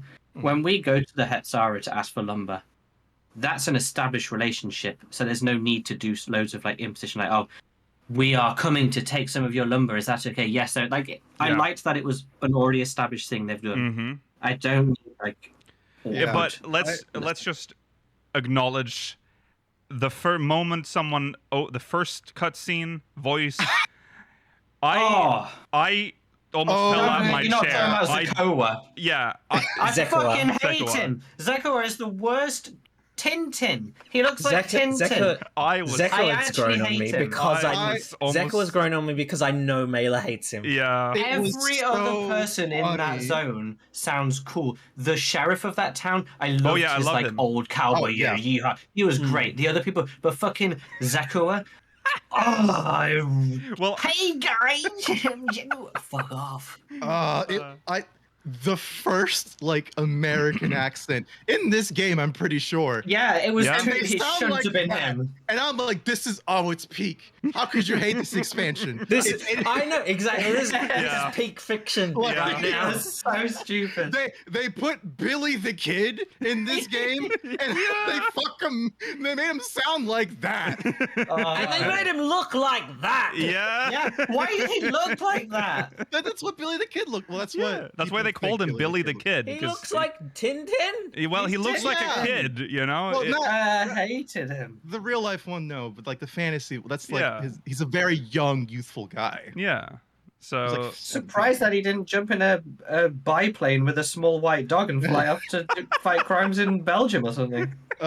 So okay, I want to make sure. I think were these the British actors trying to do American accents? Because I don't think these were I this believe- part. No, I believe most these of the are voice American. actors are quite authentic. We looked into Okay. them. A lot of them, Okay. even a lot of the sort of Spanishy sounding Latin American voices are It's- from Latin American Yeah. voice Yeah. actors. It's very possible that maybe some of the background characters could be voiced by the British cast, but all of the main named characters are voiced by actual American Okay. voice Yeah. actors. yeah. I only asked that because all the accents there in Shalani, they remind me of early American anime dubbing in a good way. Where it's very camp Yeah. and it's very very cartoonish. Yeah. It was quite cartoonish, but I think it fits the mean- theme of the world. A lot of them are cartoonish. I mean, We did. Listen to fucking Kryl. We didn't Yeah. talk about this.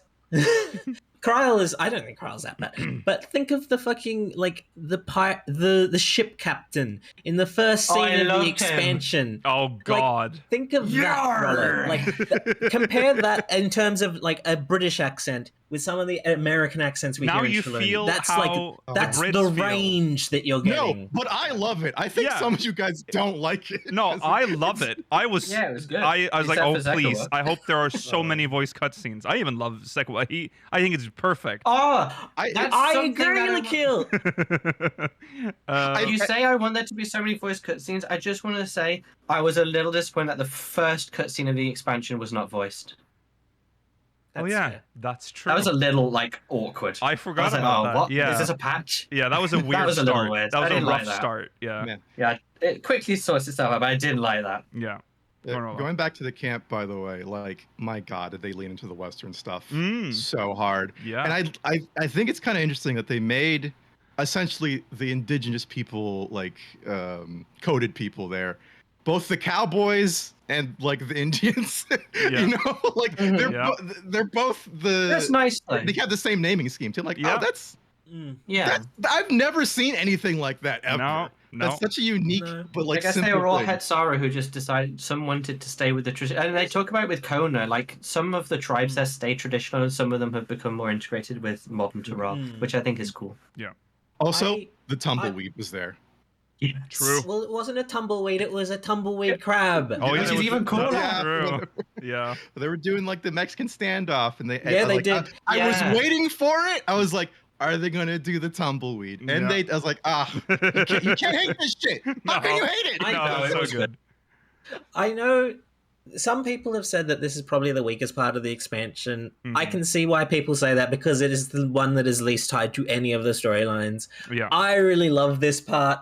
I love that there's a section where like we want to go like guns blazing into the Daybreakers camp, and then Aaronville's no, Yeah. don't reflect poorly on Warclamore. Instead, I will make this vile concoction that is designed to make the pterodactyls horny. Yeah. Yeah, that was Yes. Yeah. Yeah. The fucking pterodactyls of Arizona and New Mexico. Captain, look at that. Yeah, there's And so then I just many love- dinosaurs in Arizona, Yeah. Robert! Apparently. Why not though? Why not? Yeah. It's cool. It's good. I love this I- section because it was slow. It was just chilling and getting to know Aaronville It more was- To and be honest, It was a meeting some break. people from his past. Yeah, Yeah. exactly. It was Yeah, to be nice. honest, Yeah.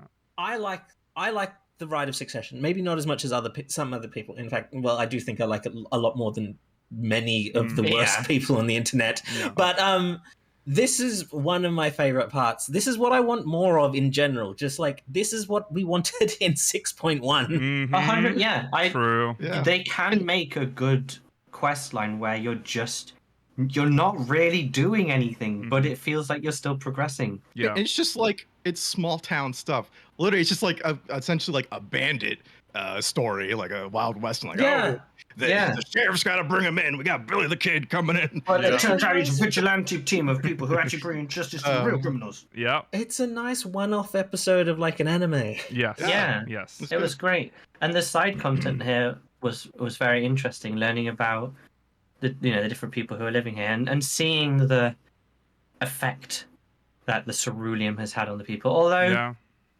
open pools of burning ceruleum everywhere.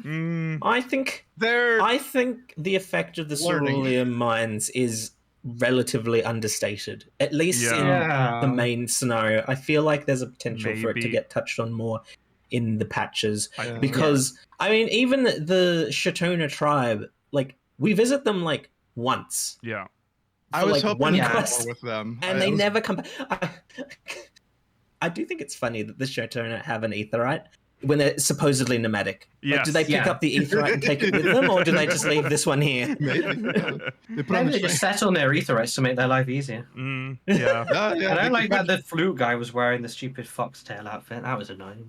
Oh, you. I mean, Right. hey, again, I'm just glad it's not the New World set. Yeah. Oh, yeah, absolutely. That when I got there, I was like, please What do you don't. mean, Rolly? You don't want them to do smoke signals and Don't coming put out on the their tent? fucking war bonnet. That's not even the right area. I do agree with chat that the one thing that made this section bad for me is knowing what's going to happen to Yaslani before we get there because it was all shown in pre-release material. I think that's the worst. This is the worst it's been in any expansion where they told you too much and you know when and where it's going to happen. Because after the coronation, I'm like, okay, now when's the attack going to happen on the city? Because I saw exactly. I mean, that's Also, just kind of the nature of being very online and us talking about everything. But why is it called Heritage Found? At least in the English version, it's never explained why it's called that.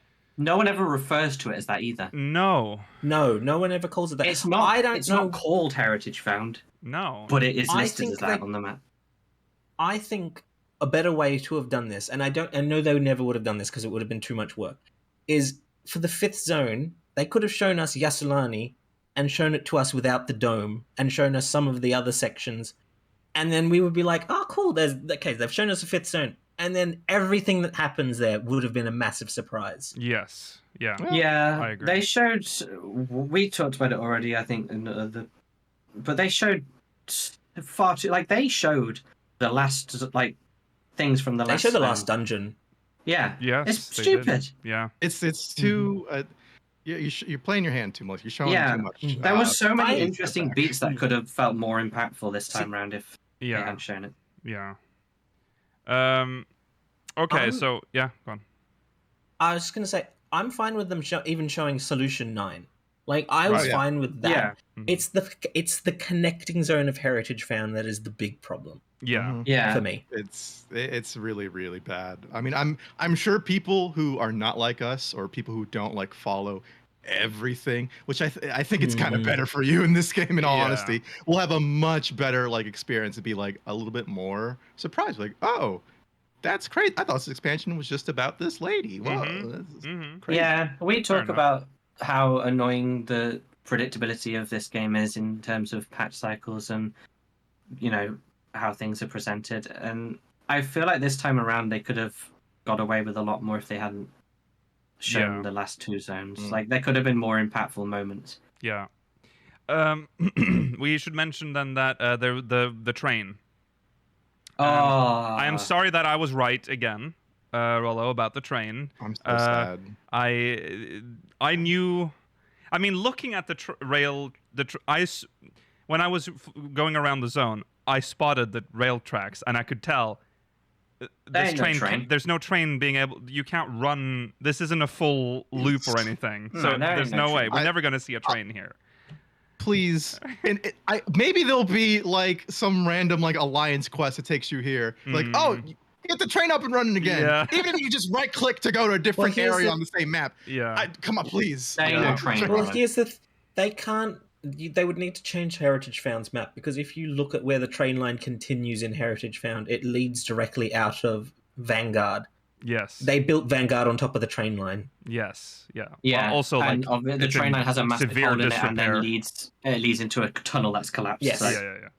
Well, fix the other edge. That's the other side, at least. The other side. I mean, there's no other way than through that tunnel. It's not a loop. It's two stations. Yeah, it's not a loop. Yeah, it's a back and forth terminal station. Yeah, because it has the thing where it turns the train. I mean, it's a back and forth with one train driver. Yes. Yeah, exactly. But so she's cool. We'll never see a moving train in this game. My point still stands. I was surprised that she didn't die, to be honest. Me too. Yes. So let's talk about we get to see the people. I mean, I saw it pretty much instantly when I saw the people at the train station. I only saw it once. I saw the second one. I didn't see it with the first guy. No, not the first guy. That was just it's a blonde here, whatever. Yes. But then when I saw them together, I saw them all together. Yes. I see.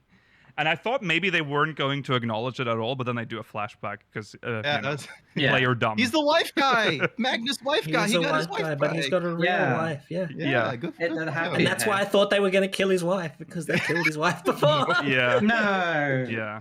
It's nice. Sometimes they're happier in the source. Yes. I want his dream realized. I want to see trains from edge to edge, please. Yes. Make some kind of. I want to see that. You were so against Kona before, Rollo, but now you can believe in his dream. I mean, listen, that's different. That's an old West train. Did we? I don't know if you mentioned, but the wife.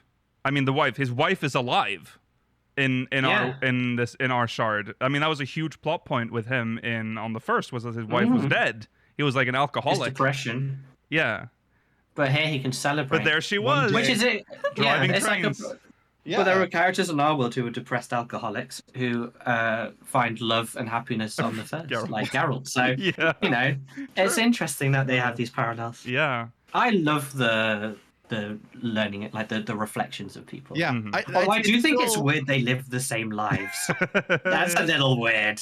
Like, I guess these guys are trade drivers. These guys think trolleys are shit. If you That's bring them true, to but them. they still They're are in the trolleys same are industry. outdated technology. Yeah. I mean, trolley versus train. Like, if you have the option, like, of course, fucking train. Yeah, train every time. I still, especially a big train covered in cannons with wood as the front to bomb, like bombs all Let's over it. not That's fucking the best forget how trolleys in the first worked. You had a fucking automaton, Yeah, like the Talos. Yeah. Talos, Which was cool pushing for you that like world. like a baby. It's not for me. It's not for me. Okay, like a big baby. Yeah. I'll take a Cerulean train anytime. That shit looks so... I love the train design, But too, just say it, Rollo. Yeah, I love say the fact what it you was a 042. talk about the fucking train. Rollo has a Rollo opinion on the train.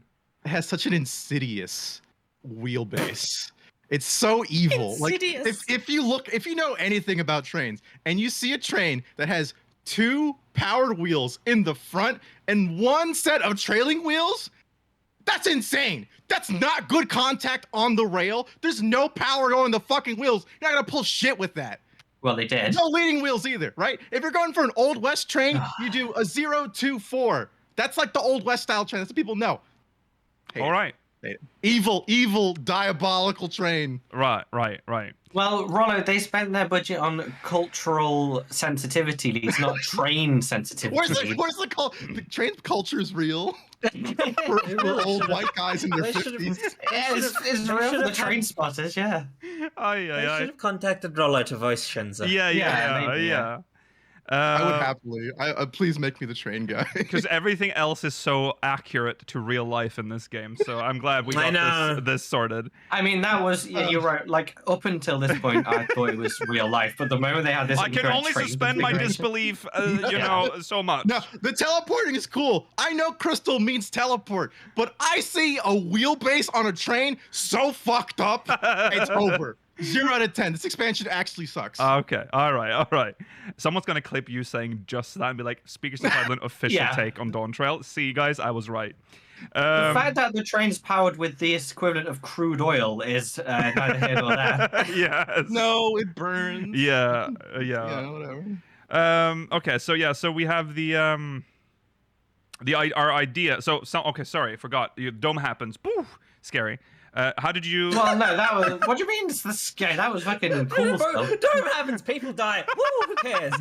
Moving on. The moment, like, even though we'd seen it, the moment the ships came out and like showed how much more technologically advanced they were was pretty crazy. And like the attack on. I mean, they may be more technologically advanced, but it doesn't seem like it's that hard to stop them based on what happens later on. Right. No, that's true. No, they're actually. The only thing they had going for them was the sense of surprise. Yes, pretty much. The appearance of the dome and then the attack on Tuliolal, Tuliolal specifically, is it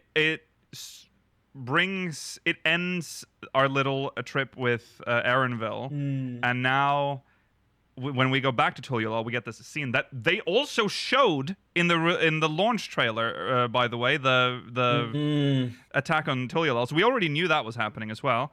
Oh, can we just say, Baby Mamul? We haven't talked about Baby Mamulja. Oh, Baby Mamulja! But the aftermath, when you can walk around the broken Tuliolal. Did you specifically think of the Baby Mamulja crying over his dead mother? Yeah. And I'm like, oh, and I stand no. Meanwhile, someone's just furiously crafting next to him. They were crafting over the dead bodies. Rollo, I was so tempted to take a picture of my character standing next to the baby and going. I have to wonder why they made that scene take place in the crafting zone Yeah. area where people Well, idle and craft. You couldn't move Don't it. wait for no maybe Mamulja. No. Crafting over corpses. Some of the best screenshots ever I got in this game. Though, Yes, I it will was say. it was great. Right, But they were part of the rebuilding effort. why was that not instanced? Like, why was? But I guess I it's because they know. kept us there for a while in that area. It elevated it though. It really I did thought it make was it a lot funny. more enjoyable. Yeah, yeah. A nice moment of levity, and There were shit just got real for a second. There were parts where there weren't that many people, where it was more impactful. There's like a Mamulja who's just alone, a baby Mamulja who's like crying. That's very sad. It's like they tried, but then you hear the background's like, this is an MMO. So yeah, that happens. It's during this that we see Bakul Jaja like helping out. Yeah, he's had a Character bit of a development. tension. There was some reconciliation in between, Yeah. everything essentially. That, We Yeah. can run through his I glossed over. Yeah, we'll his talk more full about arc, Bakul but- Jaja later. We're gonna talk about him. What that cool that Jaja? You know what yeah. I'm saying? Yeah, This that's- is when something that some people might. This is where Wuklama sort of comes back into the story. She's returned, Yeah. yeah. But to be fair, this part makes sense within the 'cause context we're of the in city Tuliolal. because she's defending her town. Yeah. She comes along with us, and like I didn't mind that bit. I No. don't mind it, and I think it makes sense in her overall story. I think Kona would have made more sense given what we were dealing with. True. But Yeah, I understand for the story they want to tell, I understand why they made it be Wuklama. Yeah. yeah. We well, anyway, so we need to get back. We need to get into that dome. We need to figure out what's happening in there. Well, we'll talk This about is where death, too. Oh yeah, shit. Let's not gloss Oh, yeah. over that Yeah, fact. Galul This is what- Jar Jar dies. Sarulja comes back.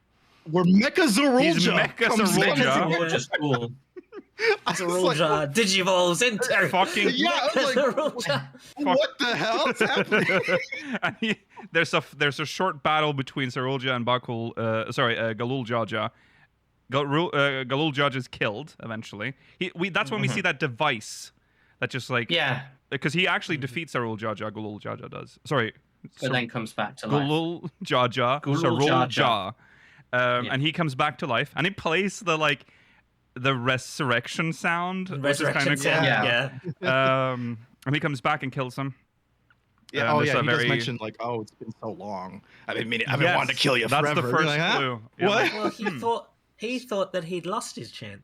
Yes, which is Yeah. a weird thing to say because at this point we know nothing about what's happened in the domes. Like, Nice foreshadowing again. I think Yeah. they're really good at doing that. dude, They you've been were gone good like a at day. And so he dies. This very sweet scene as he dies, and he's like, Kettenram's presence in this scene is very weird. I agree. He's hovering. He's a hoverer. Yeah, he's hovering. He's just always in the background. He's not looking at his I mean- old friend. No, Yeah. no. Yeah, I'd have thought he would have spoken to him more. Yeah. I feel like some character, like there's so much focus on the Kettenram- children. Kettenram, there was something about him. Like ever since he came There's more- back after that like assassination thing, I'm like, Oh my god, do you think Is he's something an Ascian who's wron? been resurrected? Yeah, is I don't was think. like- I don't. Is he a No, I don't cyborg? think he's an Ascian, but I do think there's more to him than he's letting on. yeah, That could be very You know what? interesting as a plot point. I'm sure they'll be like, I found the Fountain of Youth as well. Right. I didn't tell Galul Jaja. That was just for me. Because I was thinking maybe he doesn't want to look at him because he feels guilty or like there's something else that's going on. Because he was just sitting with his back turned. It was very odd. Yeah, it was a bit odd. So yeah. Anyway, so he dies, and then it's time to go. Yeah, So I mean, we let's don't get need the to dome. like. Yeah, do because is now we're also getting the story. stuck in the This is story also- beats. yeah, I need yeah, to get that's us to the also dome. where This is also where Grahan you stole a step in. Yeah, yeah. How did you feel about them entering the story at this point? Weird, but I didn't it really makes like it. sense Really? because she knows. Well, because I know I think both of them are relevant to what we're trying to research. it's weird right in now. retrospect because they don't really play that big of a role in the story. Well, until- apparently we invited them for the coronation. They just didn't arrive yeah, in time. it's fucking late. Well, late. but we did Yeah. we though? I mean, yeah, I think it's fine. You know, like there's gonna be the Scions or Yeah. formally. That's yeah. I mean, they were the most It's- forced. Speaking of the coronation, quickly, It's weird that Thancred and Riange aren't there. Well, their guy didn't Yeah. win. Yeah, hey, the They were contract already on their way said if home. you They're won. sore losers, I Yeah. guess. Yeah. They said as long as once we get him back to the capital, we go home. Yeah. Oh, you know that CG trailer when they're like on the streets, he's like showing papers and Euronter's having a drink or whatever. Yeah. That's what they're doing at Yes. the corner. Yeah. they're eating tacos and fucking having a drink. Okay, so let's talk about heritage found, or like that's part of the story. Getting it. Well, yeah. This is where the train. This every expansion we have this where we bring together all our friends from the expansion to help us build something. Yeah. In fucking Shadowbringers, it was the lift, and then the fucking Talos. In Endwalker, it was the No, they don't call it the Ragnarok, despite the. Wait, no. No, they call it the They do Ragnarok, call it the not the Ragnarok. Louis That was the Swan. Ragnarok, yeah. Yeah. We thought it should be called the Louis. Yeah. And then this time it's a train. Yeah. Hey, Where they play every a time- weird fucking theme. Yes. Yeah. I like it. It's a very campy fucking song. Yeah. It's very But like campy. I don't know. I think it It fits. is growing on me. It's I don't mind it, but it's the one song I can appreciate people might not like. Yes. It's Yeah. really out there. It's I- really weird. yeah. This is the one cutscene that I really think should have been a solo instance. I agree with the you. Train The train siege. sequence. Yeah. It was a Oh. long ass cutscene. The fact that And- we're on a cannon, they have the technology. They do. They Why have- couldn't they it have been like they Air have the Force One? Exactly. Yeah. I was so disappointed. I That's thought, okay, too I much had my hand on technology. my mouse. I was You're ready. I asking thought, I'm too gonna have to much. shoot now. They can make I played Counter Strike for like 5 hours before Dawntrail just because I knew this scene was coming. I need to get my aim perfect, and then they didn't even let me.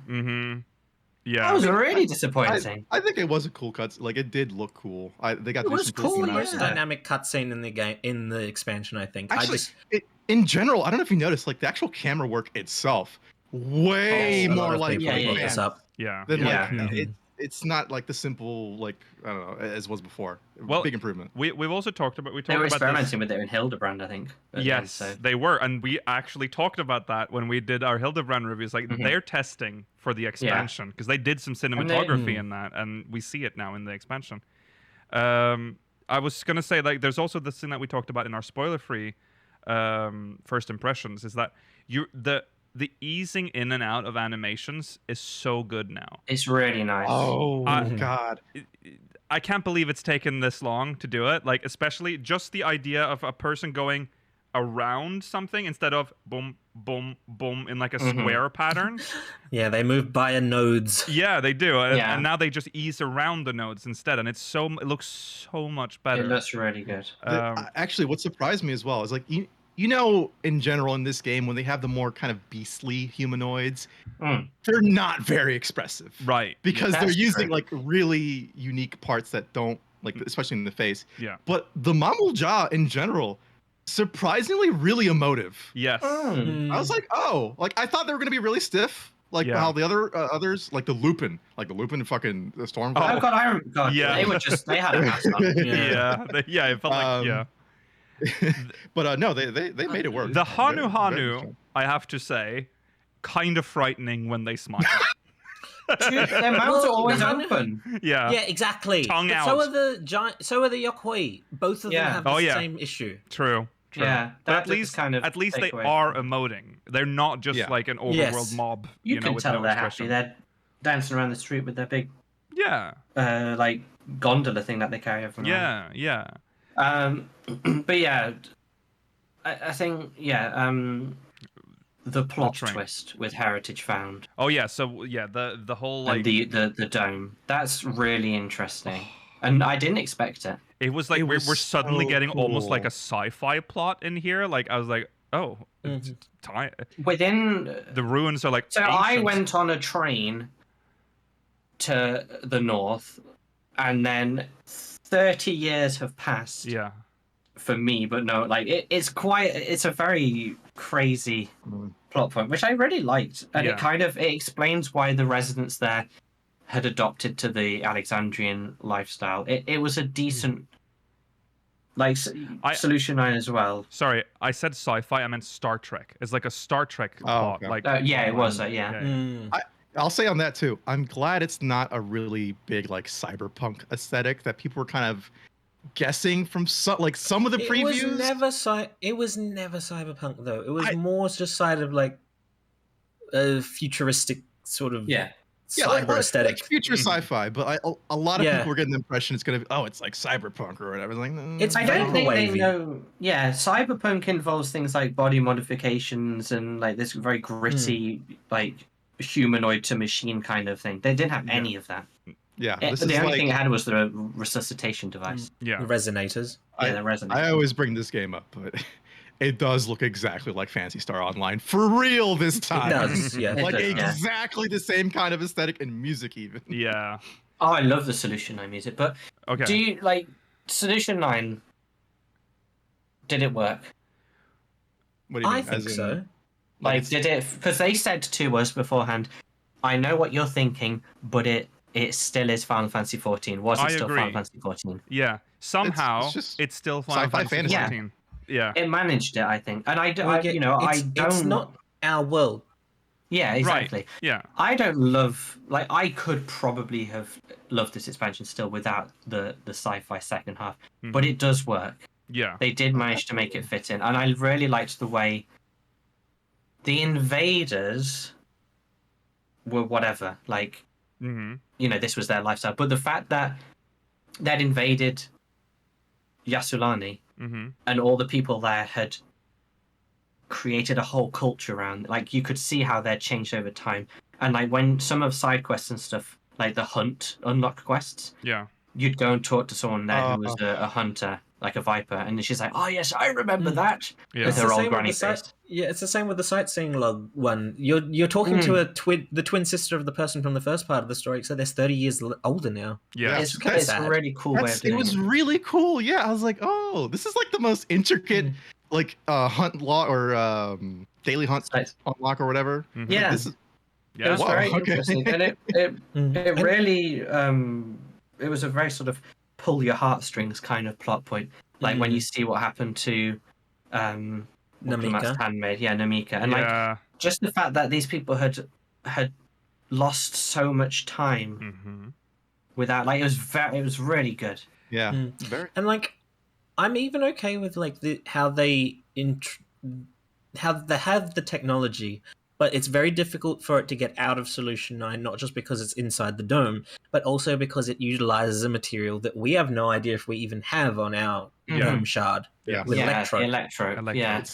It's very it looks like they're using pretty much all that they have already. And that's the issue. They obviously can't get more because they're not on their shard anymore. Exactly. And their shard is implied to be fucking obliterated. So. Yes. It's very clever, and the fact that the majority of the zone was abandoned, like the ruined like going through with Aranville was really cool, but the idea that they'd all congregated towards the city, but some people still lived in the outskirts and some people had lived inside the apartments. But then there was some cool, like some of the side quests were people who still went and tended to the graves. It was really neat. That guy. I liked that they kind of incorporated the cultures really well, like this fantasy kind of indigenous Americans thing with like a future. It's a very nice blend. I do like the thing too with the hunt lady again, that I think it's cool that she's the reason why there's like vipers there on why people use like the twin blade shit. It's also why they established the hunters. Yes. It's very neat.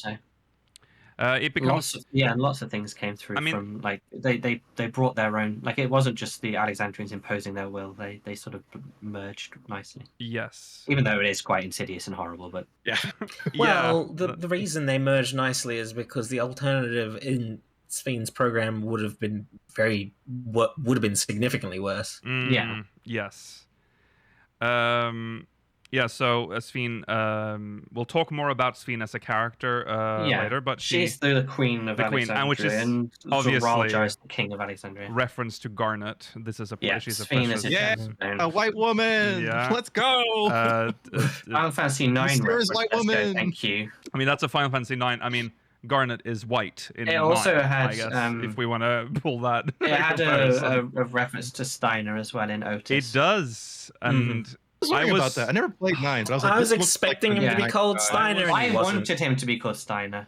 I was But sad. he When was still wasn't the called that. leader But of it the is him. Knights. He did the thing when he laughed. He did the belly laugh. Yeah, he Yeah. That was a clear reference to Yeah, him. yeah. So It was very sweet. yeah. I love the nods to 9.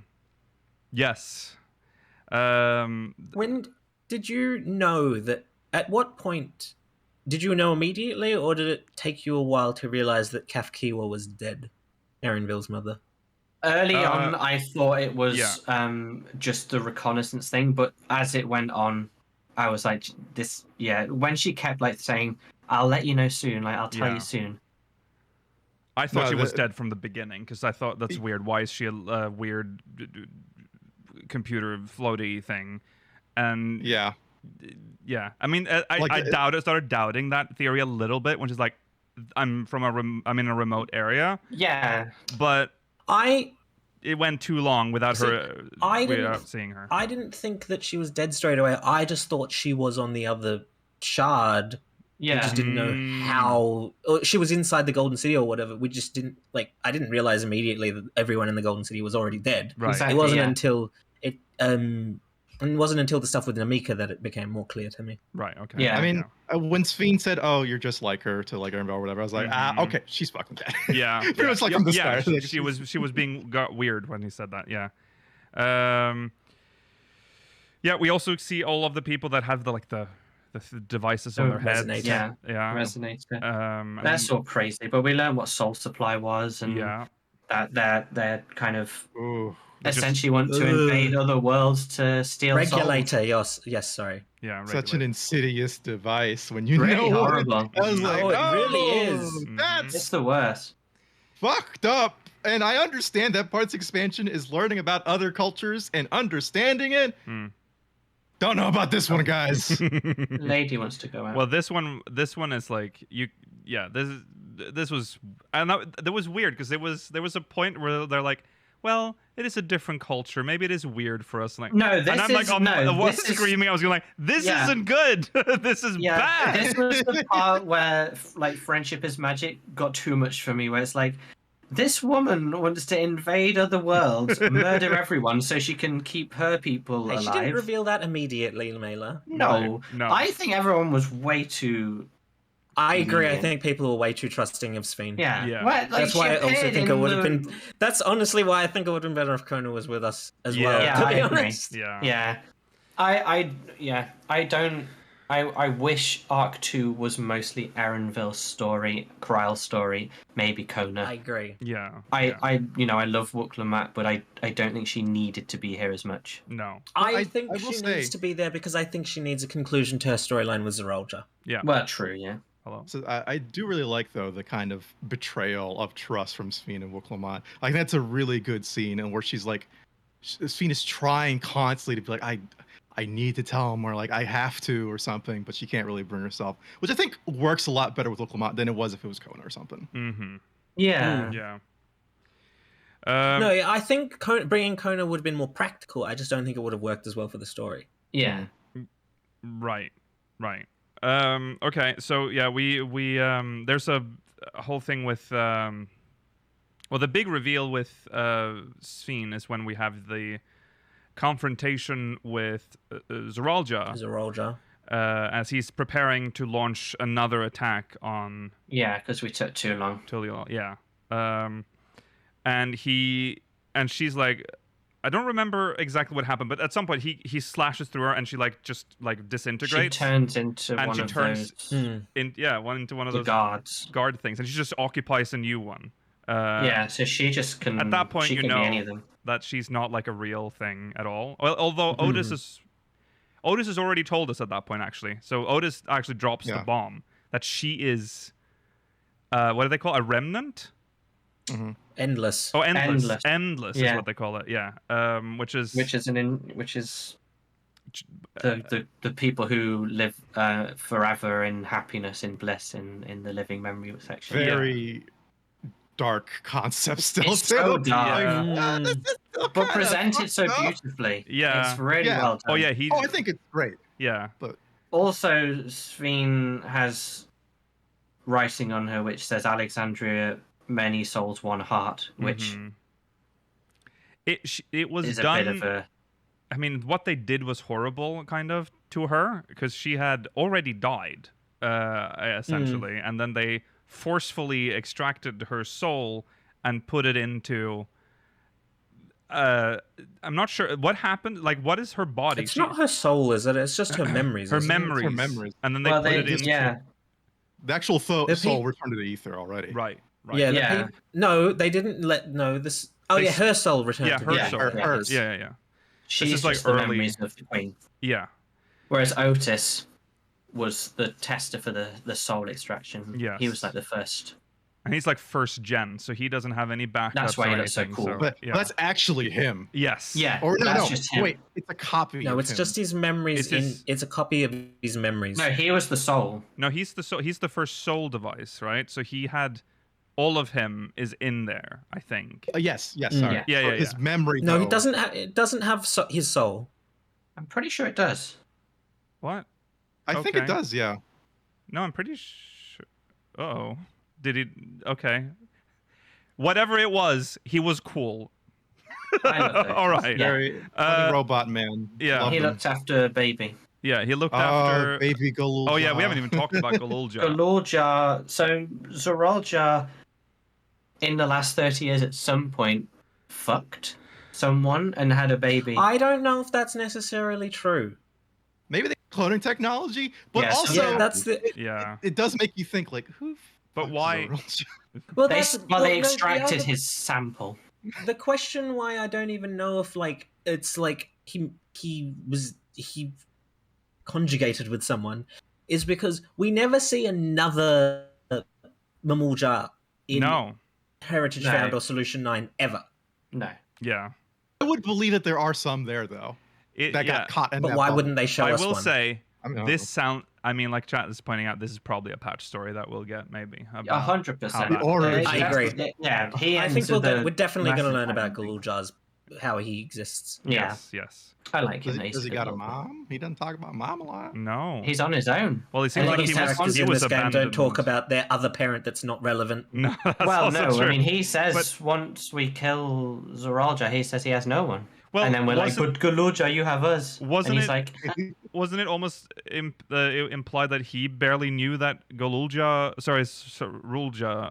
was his father? He didn't. he overheard didn't- it. Yeah. He pretty much concluded, but it was never confirmed. Yeah. Exactly. So he might not even know He who just his hung out mother, with that he those has a kids, mother. yeah. Like, right. So. I mean, we might find her, yeah. Yeah. I mean, that would be nice. Okay.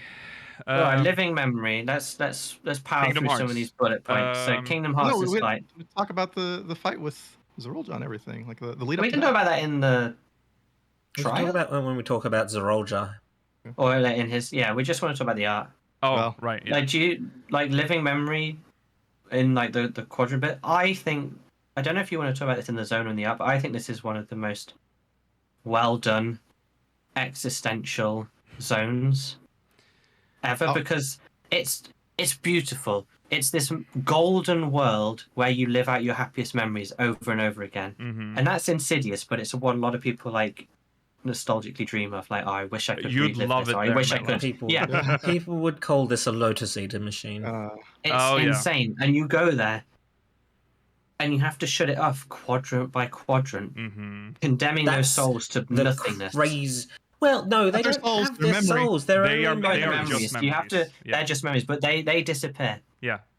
And this beautiful landscape turns into a dark electro nightmare, which looks fucking ugly. Mm-hmm. The really beautiful, like heart-tugging music changes this discordant, echoey Well, horribleness. at first it's And silence, At and first then it's it's silence. discordant when you Yeah. revisit it. Yeah. you can never get that golden glow back, and that is so cleverly done. Yeah. I think I it's agree. a very brave creative decision to be like our final Yes. zone Yeah, will be essentially dead and empty. Yep. Which I mean, like, there's mobs There's around mobs. still, but and the dungeon, but Yeah.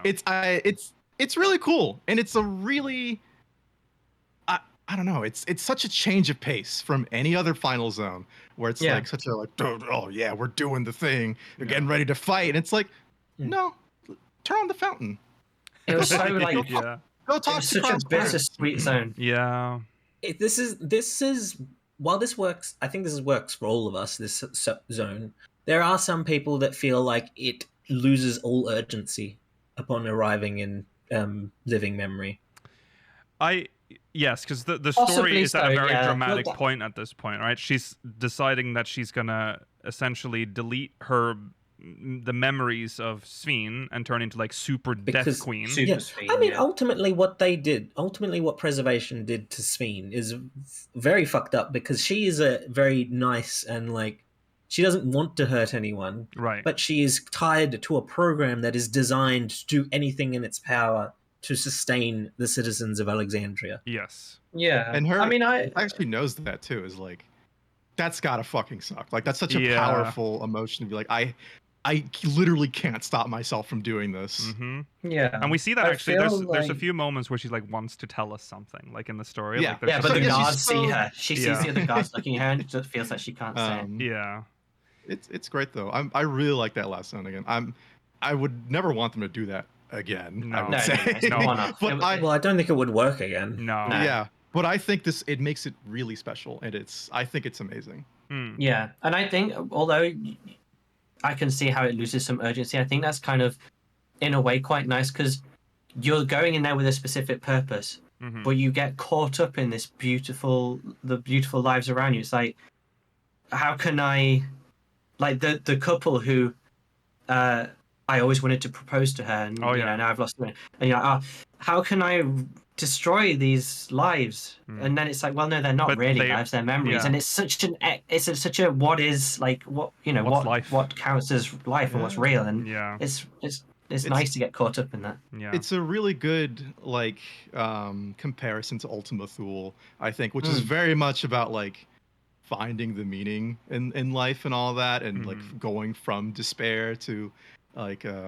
thriving in life. And this is more so celebrating lives lived and Yeah. memories, and they very much want to pull the like the memory of people is like some of the most important thing when someone Yeah. passes. yeah. Harkening back to the Yokoi, Yes. it's Uh, just masterfully done. And it's like even after you've like killed a quadrant, there's still some remaining people. Yeah, in the last side souls that quests couldn't- that you can help. Unfinished business. Just to, like, essentially. Yeah. Twist the knife a little Oh. extra in your heart Yeah.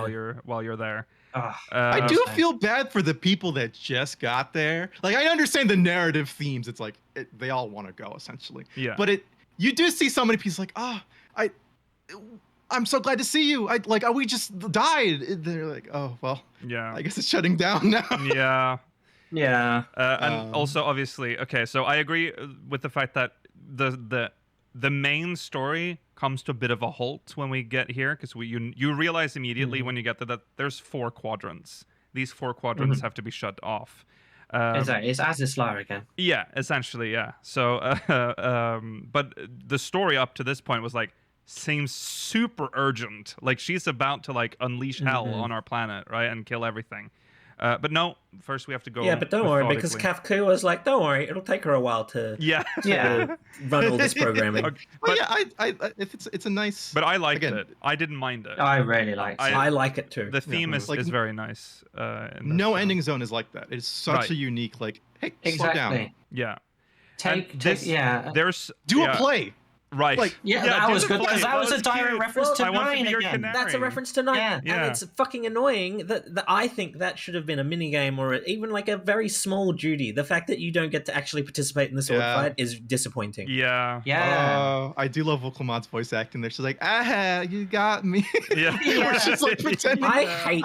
I mean, not this isn't. This isn't Wooklamut's voice actor's fault. This is an issue I have with any time this happens where like people are doing bad acting. Like they're Right. acting in a way that is supposed to be bad. It never works for me. Oh yeah. No, Well, Because that's fair. not what bad acting is like. right. Okay. Right. That's true. But It's what people understand as bad acting. Yeah. Yeah. I think the two main plot points of this zone, meeting Kryle's parents and Erenvin and Kafkiwa, they were handled in very different ways. Kryle, I think, maybe got a bit shortchanged in like the length of time she got. I with it. think she gets shortchanged because there's not even any like. There's no other than the fact she's like, oh, maybe I'll meet my parents. she's like, it's never mentioned before the third zone, and it doesn't really come up again afterwards. I do think it was a very sweet, and like some very nice, like getting to know you. I mean, it's an awkward situation, but it worked well. I mean, Yeah. Hey, daughter that was adopted by some guy we just gave to. We're your parents' memories. We died a long time ago. Yeah. How are you doing? But they call her real name, Maya. Yeah. Like it's really sweet. But Yeah. I think the way they handled how Erenville dealt with Kafua perfectly. Because I agree. Yes. Absolutely. it I think suits both him of them to a ha- T, and it was so beautiful. Well, it's not just Aaron, but I think the way that both of them handled it was so realistic and well done. Yeah. I Yeah. think It was- from both of their characters, it really fit. It Arendelle did. is probably one of the most relatable I've had any character in this game be for me at any point. Mm-hmm. Same at that point, because it was like, instead of being all Final Fantasy like, oh, let's spend this, I'm so happy to be here with you, and it was just so well done. Like he didn't want it to happen. You could feel his emotions in the ... Every ... You knew what he was thinking. Yeah. And this is the only time he's like really, really silent and not Yeah. a lot to say. Mhm. I mean, he's not like a talkative guy in the first place. He's kind of like a little closed off. Yeah. But like this time, it's like he's not even playing it cool. Yeah, No. I This really because liked it. this time he definitively knows what's happening. Like Mhm. even when Yeah. you first arrive in Heritage Found, and when he's finding out about what happened to his mother in Solution 9, he's still like, he hasn't fully processed what has happened. Right. Yeah. Yeah, Whereas it this was time so he good. has known it for the entirety of it. Mm-hmm. Him coming to terms with it feels like a very real reaction. I mean, this is a fanny situation, of course. You'd never talk to your like dead parents' memory. Right. But like I think the reaction to that feels like very, very sincere. It's so Um, sincere. Yeah. I I loved think- it. Yeah. Yeah. It worked better because, like, unlike Namika, who's in the first zone, like, we never experienced the first death of Kafkiwa. So, like, this is the only time we get that sense of loss. Right. Yeah. And Yeah. like chat brings up the fussy little Bun Bun like name was so cute. And Great. the it was so like she was so full on like trying to give him that last good memory and nice to see you around. Yeah. But Yeah. when someone is like that to you and like if you could meet a dead person's memory and they were trying to like cheer you up, you wouldn't be happy. You would be like him. I It's mean, Yeah. so good. I mean, I think one of the things I've seen is I think a lot of people underplay Graha's role in the first zone of this section. I think his speech on the gondola is really representative of the whole zone as a whole. That's true. And I think it's quite well done. Graha came out very well in this. I feel like it was awkward to bring him along early on, but he Yeah. played out well. Like the way he breaks the ice cream with Graha's parents is Yeah. Yeah. really well done as well. Gra- Yeah, that's Graha's such the like deep a, throat goat. He is. That's true. had to say that one. That's true. This Yeah, was but a good sound. I pity you if you fucking hate these characters. If you hate Graha Tia, my God, you Yeah. one, you're wrong, but two, True. Yeah. it's this you're missing. These are such a great moments with these fucking characters. Like Yeah. he's just a fucking like goofball. You know? He's, Yeah. like, he sees like a moment of seriousness and sadness almost. He's just like, oh, what if I just ate this ice cream really fast? Yeah. But he's too awkward. He knows I've what he heard- wants to do. Yeah. And he's too awkward to do it. I've heard people really respond negatively to the eating sounds during that scene. Oh, I hated them. Everyone hates eating sounds that's online these true. days. Whatever. They were grim. I thought I was like, it was like, wow, you're getting like really well-known Jonathan Bailey to make eating sounds for this silly video game. Mm, Yeah, he was like slurping it up. Yeah. Mhm. I was like, that's sounds like just prep time for us. You Oh, know, okay. while we're preparing. That's true, yeah. Yeah, while Georgie's slurping away Yeah. on his yogurt. Sometimes just streams. I thought you were telling a joke. No, I was telling the truth. I No, was it was telling the a truth, truthful a real lifer. retelling of life. Yeah. Okay, so right, and then that's essentially that's the main story, what and then what else Sven- do you want to say about Act the Two? final confrontation with Sven. That's it. Yeah. Yeah, I mean it's Queen Eternal. I think it's really good. Like, we'll talk about the trial actually separately. Yeah. So, but just for the story arc of it, defeat Sphene. All's happy. And all's well. All's well. Well, Erenville talks in the conclusion that like there's still stuff to solve. Yes. Like, yeah, but there should be. Yeah. And that's for the patches. Yes. why did they put baby Mamul-Jal on the throne? That part was crazy to me. I understand. What do you mean? Because he's the heir. He is the heir. Because he That's how inherited monarchy it. works. There needs to be a Okay. regent. There will be a regent. You want a Obviously. regent. There will be a regency council. Obviously, they talk about that specifically. I mean, About the government. Erenville even mentioned. Yeah, Erenville mentions it in the narration that like Solution 9 was concerned, and even more concerned the fact that essentially the Wuklamut and Kona will be ruling them at this point. Right. Yeah. What I'm saying, it's when Zarulja like passed on like his only thing to pass on to his son, which was like his power to control like all the codes and all of that. I was like, okay, that's a real like symbolic thing, you know? Like he now has the power in his hands to do something about this. I didn't expect it to be so literal, as in he's passing down the literal throne. Yeah. It I mean, seems who like else is going to rule? Sveen's gone, and there's got to the be Queen someone King. else, right? Well, I mean, He again, is the Blood King. I mean, I He imagine Sphene never thought that she would need any kind of heir because she thinks she can't die. the fact that he was accepted as the king is crazy enough. Like Yeah. Zaraljar rather than his son. Yeah. Yeah, like people hated that guy. Yeah. They hated him. Yeah. They understand Yeah, his son's I different, know. but it's such a They've said that. We're probably going to address that in the patches. Yeah. I know, it's He's just gonna have a redemption. It was wild. I don't know if he doesn't need a redemption arc Well, because he hasn't Guljar done doesn't need anything. a But redemption. in their eyes, he must have one. It seems maybe. He needs something.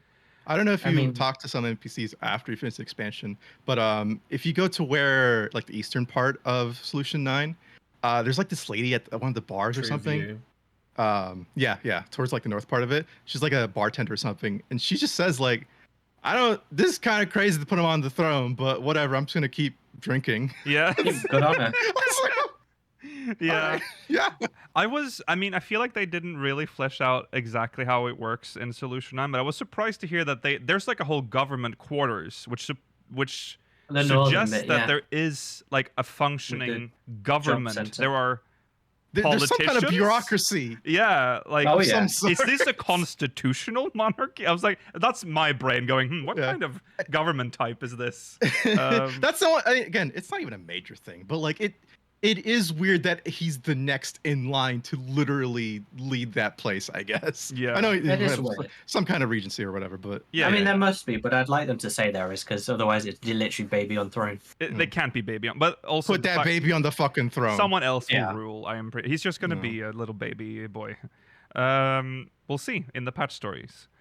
So that's the story. There are obviously This fucking sucks. a lot of questions. Alexandria confirmed. Alexandria or 9 confirmed to be a shard, which Yes, It's exciting. But which We did literally say that too. Yeah, Like We every did, yeah. we did. I think it was we Guri that might have predicted said the whole that. expansion. we have He been was pretty like, good No, with our we didn't. predictions for this expansion. There are obviously twists that yes. we could never predict. Yeah, but yeah. Which shard do you think it is? Do you think Alexandria, or whatever shard Alexandria was on, was the shard that was destroyed by the Calamity of Lightning, or do you think it was another one that was prepped for a Calamity that didn't fully go all the way, in the same way as the first? So, I think it was the lightning one. There's interesting Are you lore sure? with- but I was I'm not interested. sure. The issue... Didn't Alexandria? Because it's curious because Alexandria also froze over, right? There was also ice that was. They never mentioned that in Alexandria. didn't No, they? here's Luke here. What you're thinking? So during the calamity of ice, Lalafels from the source went to this shard. Oh shit, that was the source. Sorry, I'm thinking about the. Yeah. Yeah. So The fucking- did we talk about Kryle's the- parents. Did we talk It's about the very mini weird game? lore. By the way, in the Lalafell. The mini. Remember the Oh, history? the quiz. That's why that was fun. that's why that's burned into my memory, because I'm like, oh god, I have to remember this fucking this lore, or I'm not going to progress the MSQ. Yeah. There's So a I had to lot you run need back and to- forth to the console and read the fucking ice That thing. wasn't even hard. What the It wasn't No, that no, hard, no. but There's a I lot you need immediately to- so- panicked, Rollo, because I know how bad my okay. memory is. So I was like furiously reading. I didn't. fail. During the calamity of ice, Yes. Lalafell's the on fifth the calamity. source Yes. Mhm. gained a special key that glows with a Zem symbol Yep. key Mm-hmm. to go to the whatever shard this is, Yep. which at some period of time suffered a calamity of lightning. So it's very hard to know if Well, it is we that don't one know or if it's a full later. calamity because they don't refer to. No, it's like a war for light. them, isn't it? Right. Yes, because like the question is, was it a full calamity? And if it was Alexandria just like this weird pocket dimension that survived? So like even though the rest of the shard was gone, or is it the kind of thing where it's the first, where like the whole shard is still there, it's just uninhabitable except for Alexandria? Well, Alexandria, we know that there's more than Alex. There was Lindblom nearby. was mentioned. Yeah, but not anymore. Oh, not Because anymore. that was destroyed. Right, obviously. Yeah. Yeah. I don't know.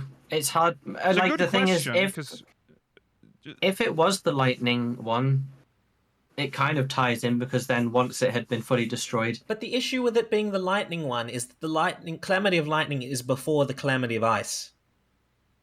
Yes. yeah, but time is weird. Time- Time is Yeah. weird. I know time is weird, but also just like is like because it still exists in some fashion. Is it closer to the first, or is it like was the power of the Electro able to make a pocket shard that's not even a full shard anymore? Mm, I mean, That's a tough one.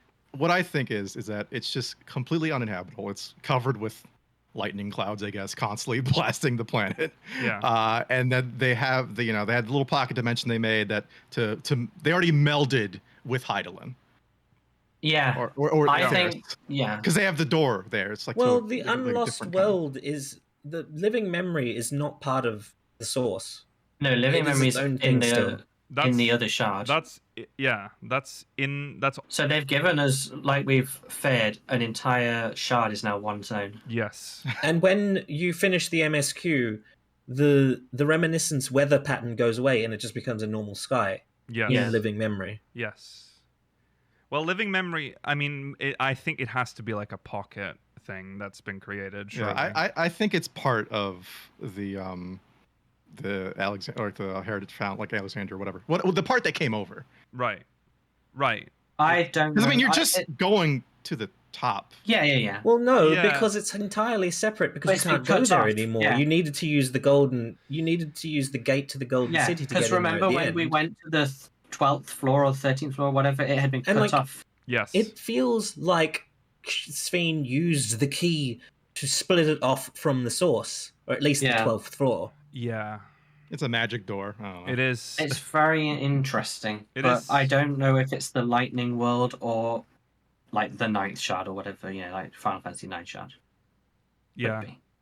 It's could just be hard a to tell. We new might shot. learn more in the coming patches. I Hmm. hope so. If it's the lightning one and it no longer exists outside of that little pocket, I'd prefer that to it being a shard that we'll obviously never go to now, and it's just one zone. Mm.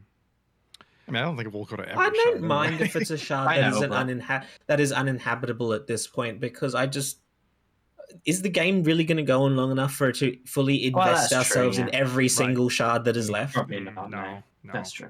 I mean, and also, like, if we're going to there, like restore a shard, that's implying that we're kind of sundering ours partly again, which I don't That's think would Well, be a if- very peaceful if- thing. No, but if it was never if it never merged, if it's like the first, like there's an entire shard there that is just currently uninhabitable but could be made to be inhabited again, we could do that as well. Yeah. Yeah. Well, Yeah. this is something that It'll get answered or we'll it won't. figure it out. Mhm. Yeah. Hopefully it will. Also mentioning really quick that you guys were crazy. There was no ASEAN connection with Sven. I thought No, that there was wasn't, no. wild. That was like crazy shit going on the subreddits. People It trying would've to been funny. link it to Ascians. Like, okay, maybe it That's kind of nice looks to like the try, mask though. if you turn it around, twist it, ignore most of the details, and add some stuff. It's like, come Look, we on. love we love coming up with People- theories. Yeah, People, don't worry that the Arcadian connection is still there. It's still unproven that's yet. true. That's true. We can't. The Arcadian is now lit Because, up. like, though. That's I mean, more clear. I'm still waiting for why UCP asks us to remember the members of the convocation. I mean, the thing with like finding out the truth of Xenos's void scent that was ultimately was 0. He mentioned that before the expansion. It didn't play out in the base expansion, then it came True. in the patches. So That's true. It is possible. We can't. You know, it can still happen. There can still be some Ascian stuff going on. But for now, completely Ascian-less plot. Okay, so now we can Turns out this game isn't just about the ancients like everyone thinks. Right. True. Which was nice. So let's talk about pacing, because that's a big problem that people have with this expansion. How do you feel? Because I was thinking... Loved it. I was thinking about the pacing in the first half quite a bit, because I was like, wow, I'm only on quest level 92, and I've been playing for like 5 hours. Like, it felt like, anyway. Yeah. So it's like, that's not literal, Georgi. I'm just bringing up a number. It just felt like a long talk time. About that. I just saw you parse the number. He could You tell were you. crunching the You were numbers. crunching I the know numbers. you. What I was thinking about is that's the opposite of how I felt. I felt like the first part should have been shorter. You felt like it I should have liked been the shorter? length of. Yeah, or did you feel like it was shorter? Is that what you're saying? Because I'm saying that it felt like I... Oh no. Oh yeah. No, I think I agree with you. Sorry. Yeah, I think you thought do. that like Yeah, I think it should have finished around 94. right. I think it should have finished around the time. I think it wouldn't have been weird if it finished with the Valagamandah thing. Right, yes. Yeah, maybe so. I mean, I enjoyed the And then pace because that it was. you still could have had the confrontation with Bakul Jar Jar and Zarolja in Yaktel. Like, they could have been frustrated that they lost, and then you still would have been solving all those issues there. I don't think it needed to continue as far as it did. Nah, I agree. Yeah. It wasn't bad, though. Like, I don't mind. I know a lot of people... some people find this very annoying that it's so slow. Like, 'cause it is slow a little in the first half. It's meandering though. It's not like there's no goal. There's no super big goal. It's kind of like you take. Well, no, it's because there's no goal for us. We're helping someone else with their goal. It's nice to just go at the pace that the group's going at, see the sights, enjoy learning about the new people. I found the pace really enjoyable. Okay. Yeah, I like it. If I look back on it, like the literal amount of time it took to like go through all this stuff, I would say it's probably about the same for any other expansion. But I think people's feelings about it might feel longer because they're seeing like a bit more dialogue than usual at the start. But I don't know. I think it was fine. It was very engaging and all. And I think the issue for me is that it's closer to like a storyline in terms of its storytelling, closer to like, I don't know, Stormblood rather than Shadowbringers for me. Right. it's truly a Stormblood. Yeah. Well, it's because there's a lot of exposition. They have to give you a lot of information about all the different people. Like, there's so much they need to establish, and they want to...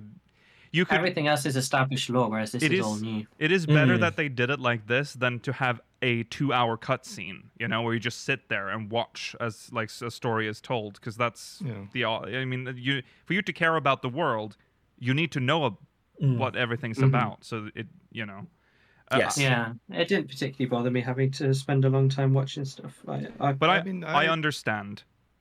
For some, this might have been a bit long. Yeah, I sure. did feel it too, but I don't mind it. But I was like, I was kind of almost fact, panicking I liked because I'm it. like, oh boy, this is a lot of game. Because I definitely know that it took me longer to make myself not force myself, but like I felt like I could only take shorter chunks of the first part, whereas when we got to the second half of the story, I was able to push myself more to get through more of it in a day. Yeah.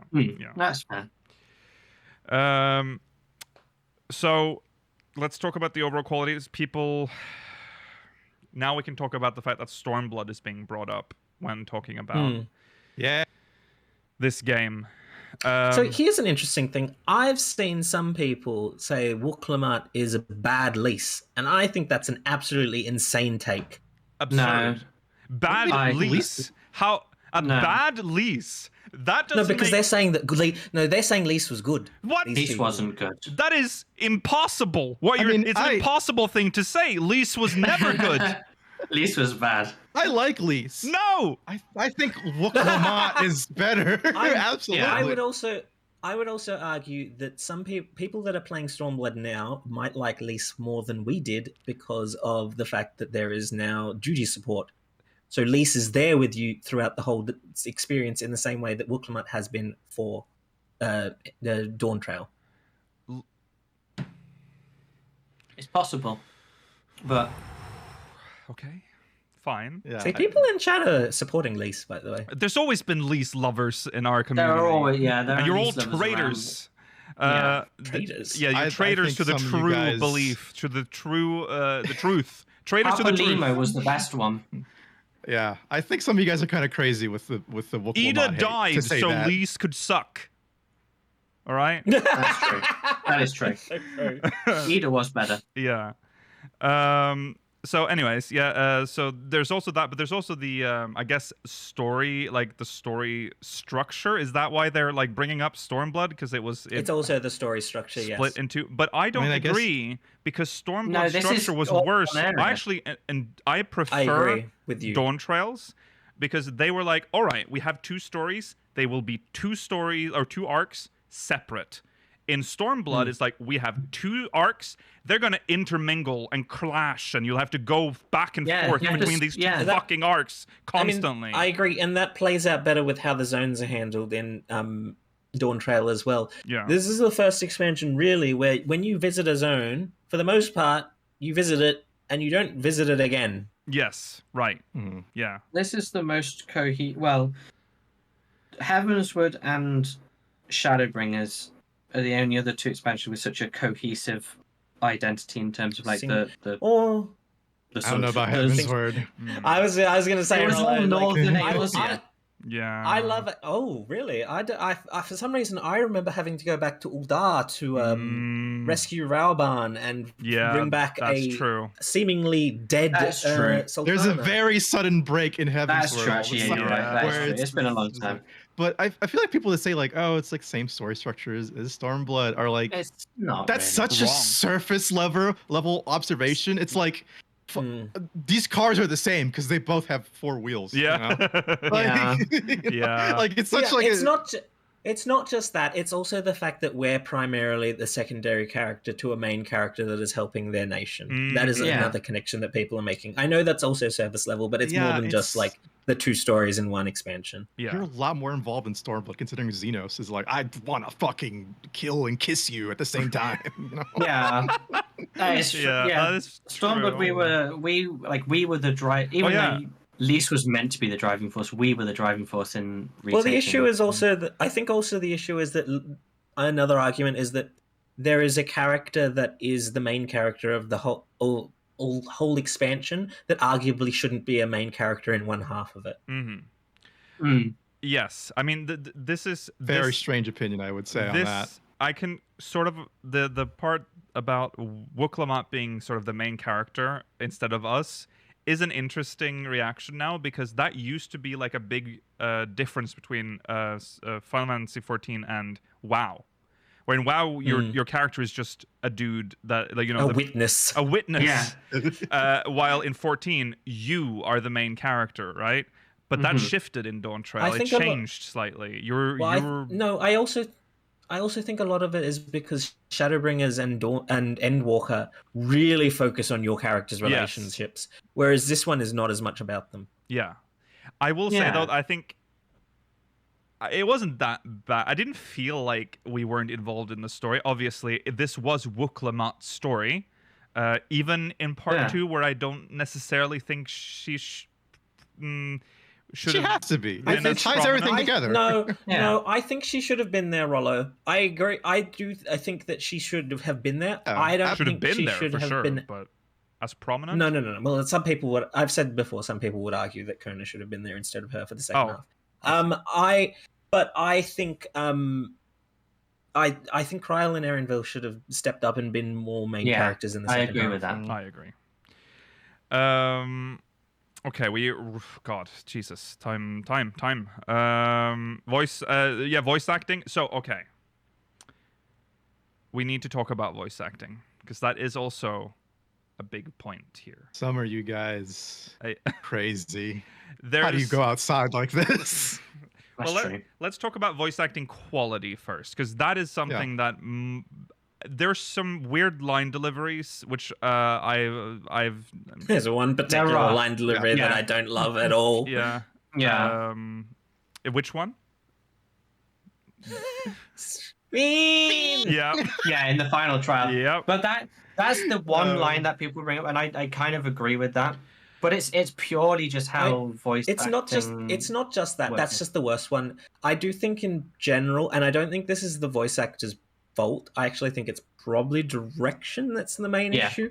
I think there are issues where, particularly when Wuklamad is supposed to be projecting her voice, it sounds like she's speaking in like the kind of loud voice when you don't want to be overheard. Yeah. It's definitely voice direction, because I looked up. She had a demo. She has a new one now on her YouTube channel. The VA. She has a really good demo reel. Yeah, and it's like definitely they didn't utilize her properly to her full extent, unfortunately. I would also say this is not her. Of her, the voices that I've heard her do, I feel like the fact that she has to act in an accent also might be preventing her from acting to her best ability. Yeah, maybe. But I will say, I think it's a very sincere performance. It really does. Like when she's talking and like normal combat stuff, I would say it's just like the really like shrill projecting parts. The parts where she's meant to be like, West End theatre screaming into the rafters. Fine. Yeah. That's hard to do, but all of her like. Just conversational stuff, the shy Wuklamad, the cheeky Wuklamad. She's very endearing. Some people say the voice cracks don't work. I think that matches her personality. I think it really works for Wuklamad's character. Yeah, absolutely. Now, there are people that are like JP dub only, which is fine. That's cool. I like Japanese dubs in a lot of games too, and a lot of like anime and all that. Yeah, I'll go with that if it's the original. Yeah. Now, if you're trying to compare the Japanese dub to the American dub, right? God, yeah. I will believe you for very surface level things. Like this lady can scream real good. This lady has like a nice soft spoken voice, right? Yeah. It's, cool. If you're like, these accents are fucking terrible, and she's like compared to Japanese. She can't scream as crazy as the Japanese dub does. I'm like, you don't speak Japanese, right? Exactly. That's the trouble. Yeah. The people who love the Japanese audio, the people who don't speak Japanese, but they think this sounds kind of cool. But it's a fine dub. Or I will say, Chad is correct. Sometimes the vocal direction they give you for the sometimes. I think the voice direction between the two dubs is different. So you might prefer the direction they went in for the Japanese dub compared to the English one, but it's not necessarily a result of one being better. That's fine. But the thing with the Japanese ones is they are always the sort of 5 or 6 stereotypical anime voices that everyone is used to, whereas the English voice like the opposite of what people are saying. Yeah. There's certain archetypes that you're used to, and you're like, oh yeah, that's like, cool. But it's all the Japanese accent.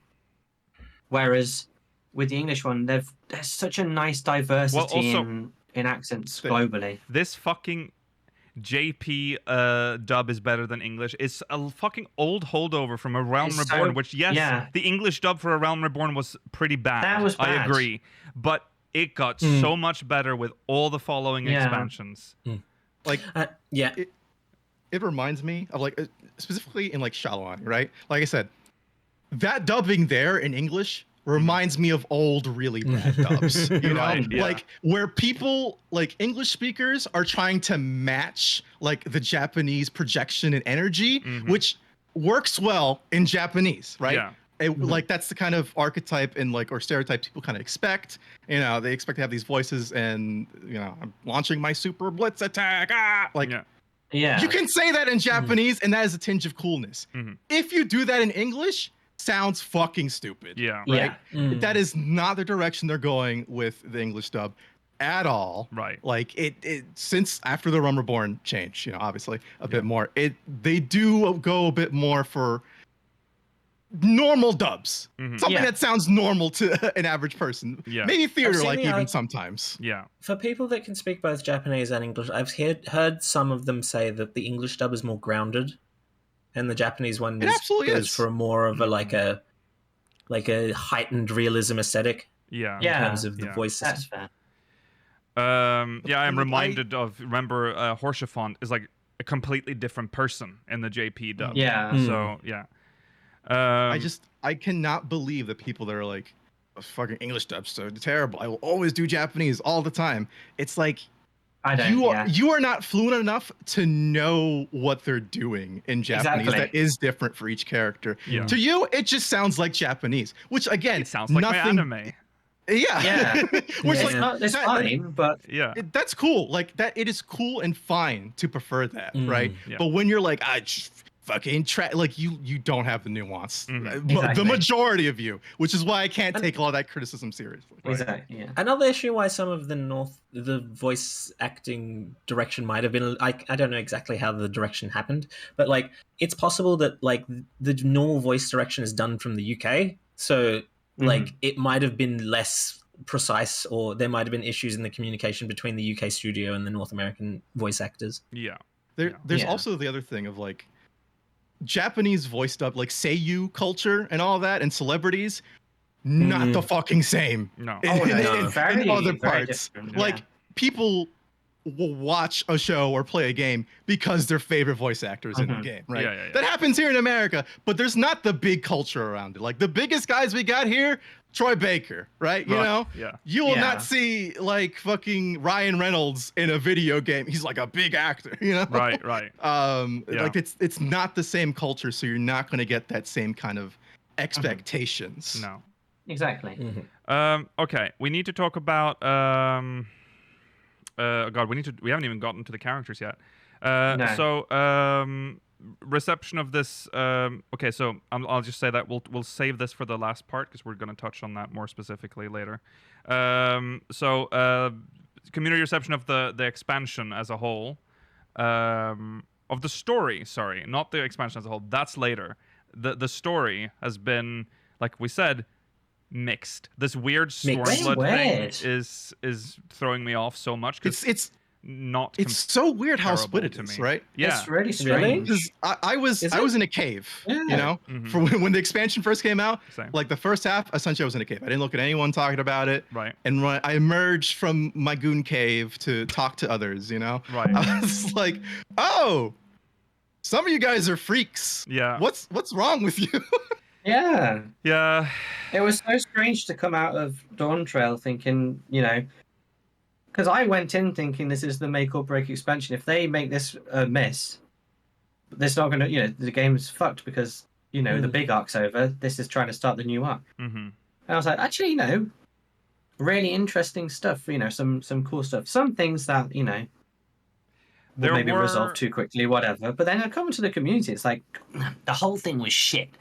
I hated every second of it. Really? Why? Tell me why. They can't. There were certain warning signs even before the expansion came out. But we'll save that for later. But yeah, very polarizing. I came out as well doing the MSQ. Well, it was like while I was halfway through the story, it was when I started to see feedback from like, even though I didn't really want to, but I run a channel that's 14 related, I kind of have to stay on top of what's happening. Yeah. And I started seeing people talking about the MSQ, and I'm like, are we playing the same game right now? Like, for the first time, I felt a disconnect with like the community. Absolutely. And it was very strange. I think it's more so a vocal minority, in all honesty. Yeah. With some of those like really just not good faith criticisms, essentially. Yeah, where I'm like, there's a lot of that. you just want to be, you're upset about saying that you just want to say the game's woke. You just Yeah. want to say the game's woke, but you can't because it sounds fucking stupid because it is. Yeah. Yeah. Okay, we'll talk more about this part after we just have to get through the characters, and then we'll talk for real about that. But okay, let's just quickly get through the characters. Let's talk about them. Wooklamot. Let's talk about Wooklamot. People don't love Wooklamot, but let's ignore that for now. Let's talk about what we think about Wooklamot. So, how do we feel about her qualifications for Dawn Servant? Because that's what she ends up being. She's got a good head on her shoulders. I think she's got a good start, and I think the decision to lead alongside Kona was a good decision. I think by herself it might have been too much for her. She made the correct decision by asking Arianville to find the most competent person on the planet to help her. Yeah. Her growth was enjoyable to go through. I think, overcoming her weaknesses and sort of starkly looking at them and accepting them was really a nice play. Yeah. And I feel like she's more or less concluded her place in the world. She'll probably be along for the patch cycle, but I don't, this is her time. Yes. I can't see her leaving the leadership of Toral to come with her, so I think that she was a good expansion character. Yeah. Yeah, absolutely. I mean, I'm sure there'll be more with her, some taking place mostly there. Yeah. But there was definitely, at first you're definitely like, she's a little green. Yeah. a little green for this leading an entire coalition of different cultures. Yeah. But you do see the growth, and I mean, that's what Ghoul Jaja wanted. Yeah. And it worked out. I do feel as if the rate is a little bit quick for like going from like not able to lead to being able to lead, but I think that's a function of the expansion. Yeah. How it has to be played out. I think Kona will set her right though. I think together they're the they've got perfect enough on them. balance, I think. Yeah. I do think that I think using the getting to know you, we're best friends for like every trial started to maybe slightly become a little overused. Maybe there could have been more interesting ways of getting over some of the cultural divides, but it was the point of the expansion. Yeah. Like, especially with Sveen. I understand her saying, I want to be friends with the Pelu, the Yokoi, even the one, even the Mamulja, because they're a bit, out there on their own. Yeah. But to be like, Sveen, we can be best friends. You just, please don't eliminate the entire world. Yeah. Best friends? I mean, Yeah. it goes along with the narrative. Like, she wants to understand, like, others. Yeah. Yes. And it's so genuine, too. Like, she actually wants... she's so curious about the world. Yeah. But she needs someone to tell her Sveen's a bad person. Yeah. She's not She even needs a bad, stranger she's danger just- lesson. Yeah. Sveen's not a bad person. She's a bad program. She's a bad program. Yeah, Sveen was a good person, we learned from Otis. Like, she was a very pure soul. The power of friendship bit. Yeah, it was. She is a little That's Kingdom every Hearts Final coded, Fantasy but game. I know I it is, love but it Kingdom was Hearts. I I'm here don't for it. think her final scene is earned in the final trial. I don't think she deserved that. I agree with that. She's the character. Of course she does. It was weird for her to break through, though. Oh, that like with the I see. I think that was I was a bit confused. that with was a little forced. It felt a bit off. This is another part. That's actually I wanted to say that when we talk about the voice direction of Wooklamot, that when the point where the boss like pushes her down with the hand and she pushes it back up, and she has like a speech. She talks as if she's not doing anything. She talks as if she's just giving a speech at She should be struggling. I feel like she might not have been told what she was doing. Yeah, I think that's too. That's a classic example of. That's the why the direction. voice delivery in that fight was probably not great as well. That's a real criticism. I'll actually like listen to. Yeah. But that's more so voice direction, not like the acting itself. Right. But I think my problem is that like imagine. I mean, this isn't 100% comparable. Imagine if Lise came in at the last second to like punch Shinryu in the face. I would have hated her so much more. That's almost impossible. But the thing is, we're still delivering the final blow, really. Right. Yeah, but it's like she's helping us. I don't. At that final moment. But I don't feel like I needed her help Exactly. We were fine. We well, had our I mean, Azim friends.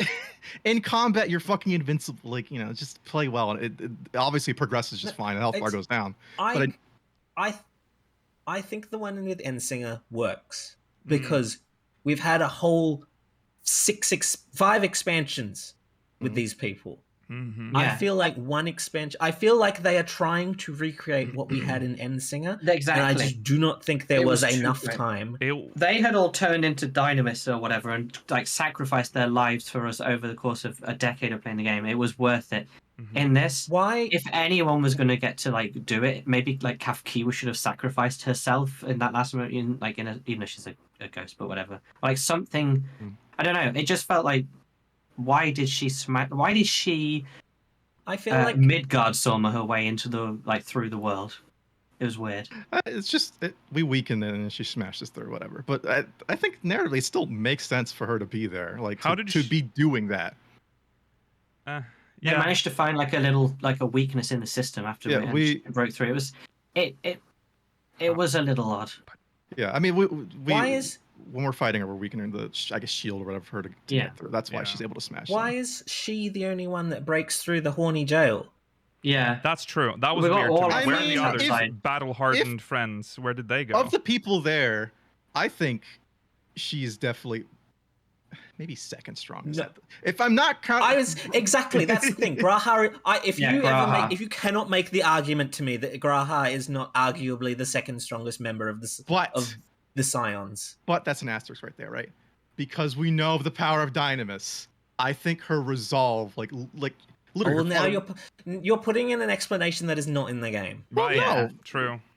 I think it's fine to understand why she could be strong in that moment. If we know Dynamis is just a backworld thing now.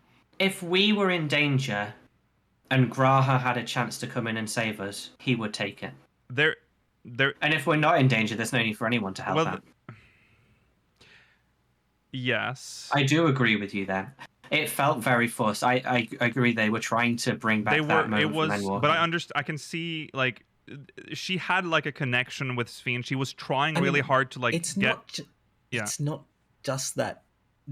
You get a fucking power up. If you look at your fucking status effects, you're empowered by the energy of Wuklamat during the final section after that. That's so over the top. Yeah. I think it makes sense. I didn't really mind it that much. It's still a cool fight. I know, because we don't need to be empowered by her. Georgi's right. Okay, we were going to beat the queen anyway. Would you have rather than just said, look at the camera, I am defeating her and holding her back through the power of Dynamis, the thing you learned about in the last expansion and need to be reading it about right now?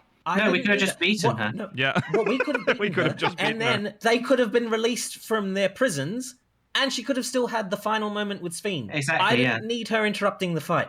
Yeah, I think I do. I think it's fine. She's in there. It's not a say. Issue. I don't care.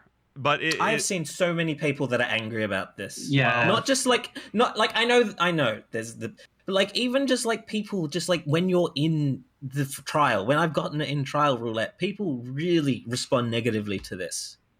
Yeah, it was an odd choice. I mean, I get it. It feels forced, but it's a thing that happens in this game all the time. Yeah, I got annoyed when during Endsinger as well, but not as much, but mostly when I was annoyed in Endsinger because fucking Meteon was there. I was happy that anyone else joined us. Okay. Well, anyways, fine. That's clearly something that see how splitting this expansion is. There's only one moment. Yeah, that's true. The comments I've seen on the expansion isn't chat. Don't worry, she's not going to be in the extreme version. They took out the Scions in the extreme version of Endsinger. Yeah. Okay, we need to move on. Sphene, the moment she said her name, I knew this was 9 themed. Because I knew it's gonna be a precious gem. Yeah, or whatever. they could have picked such a shitty one. I was surprised by that because Garnet is a very nice. Beautiful. Yeah, and she's Sphene, which is barely considered a gem. It's it's interesting. The fucking rock. Gem shaming. I'm gem shaming, but which is kind of cool actually in retrospect because she wasn't really the queen. Like she wasn't a real. She was barely real, right? So She wasn't real. kind of makes sense with the name if you think about it that way. But yeah, They just had to get a decent enough name, and they didn't want to. They could have called it Diamond. Ruby. Yeah, it was a bit too much. I am So they Diamond. went for a very rare gemstone instead, which is nice. I see. Sphene is a tough one because the moment she snuck out from behind the rock, I didn't want anything to do with her. I knew she was bad news, but You everyone didn't else want to was have like, anything to do with going to Taral, so you're just a naturally untrusting true. person. Yeah. But Just always says and everyone no, else no, though thank is you. like glowing woman with strange outfits and tattoos all over her. How's it going? We could be best friends. Like, Yeah. we're just travelers. Come on, let's leave this woman alone. But I don't know. She had like the slight Athena moment when like she started getting really angry, and it's like, okay. Yeah. She was cool. But She also was, like the weird I like- moments where she like wanted to tell us and she couldn't. and- Yeah, Yeah. she It was- was. I like the idea of lot a going on. conflicted, essentially AI, I guess, Yeah. like battling with like a moral quandary I mean, almost. Yeah. I like that when Wuklamart breaks through to her and she like the Eternal Queen stops being just like this emotionless end final boss and like she returns to us. Even then, she's committed to the fact that I have to do what is best for my people, as far as I'm aware. Yes. Yeah, Which she was an interesting conflict. I- I feel and I like think- maybe she could have. I mean, I don't know if we've talked about that, but that's why Wuklamart is so connected to Sphene because they have the same goal. I mean, Exactly, they yeah. have the Yeah. same problem essentially. Like they have to fight. It's for their people. resolve, like literally their Yeah. resolve. Yes. Yeah. Yes. And then there's Erenvel, Oh, who actually does the narration for the scene and like the beginning of like certain scenes, especially the he's zone the storyline scenes narrator as overall.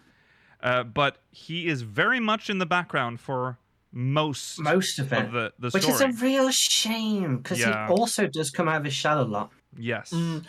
See, I think it's a shame that he's not in any sort of combat capability because I think I would have preferred if the final confrontation with Sphene was about accepting what's gone is gone, as he had to do with his mother, Exactly, and like Sphene having to accept that like Alexandria is not the Alexandria that she had to take care of. I know she's an AI, so ultimately because of how they decided to go with the story, that wouldn't have worked. Right. But I think I would have preferred it if they went in that direction. Yes. I think so No, too. I- I really think the second half should have been Erenvel's moment. Yeah. I mean, it was. He had that really big moment with his mom. The entire area was. Yeah, but about he's him, not in the essentially. final section. Not the He's end- not He in the should- final yeah. part of the expansion. Yeah. He's in the final section before that, the penultimate. But section. he disappeared. Like he is gone for most of it. Appears for one quadrant of the world. Like that's when his like big storyline happens in one quadrant of that zone, Rollo. Not the whole zone, a quadrant of it, and then he sort of fades away again. It's weird. But I don't know. he's still also grappling with it in the Heritage Found Obviously. too. Like that, Yeah, I mean, like that, you it's check in a on him. follow through. Yeah. Yeah. Like I think he's in I there enough for the most feel like part. he deserved more. I also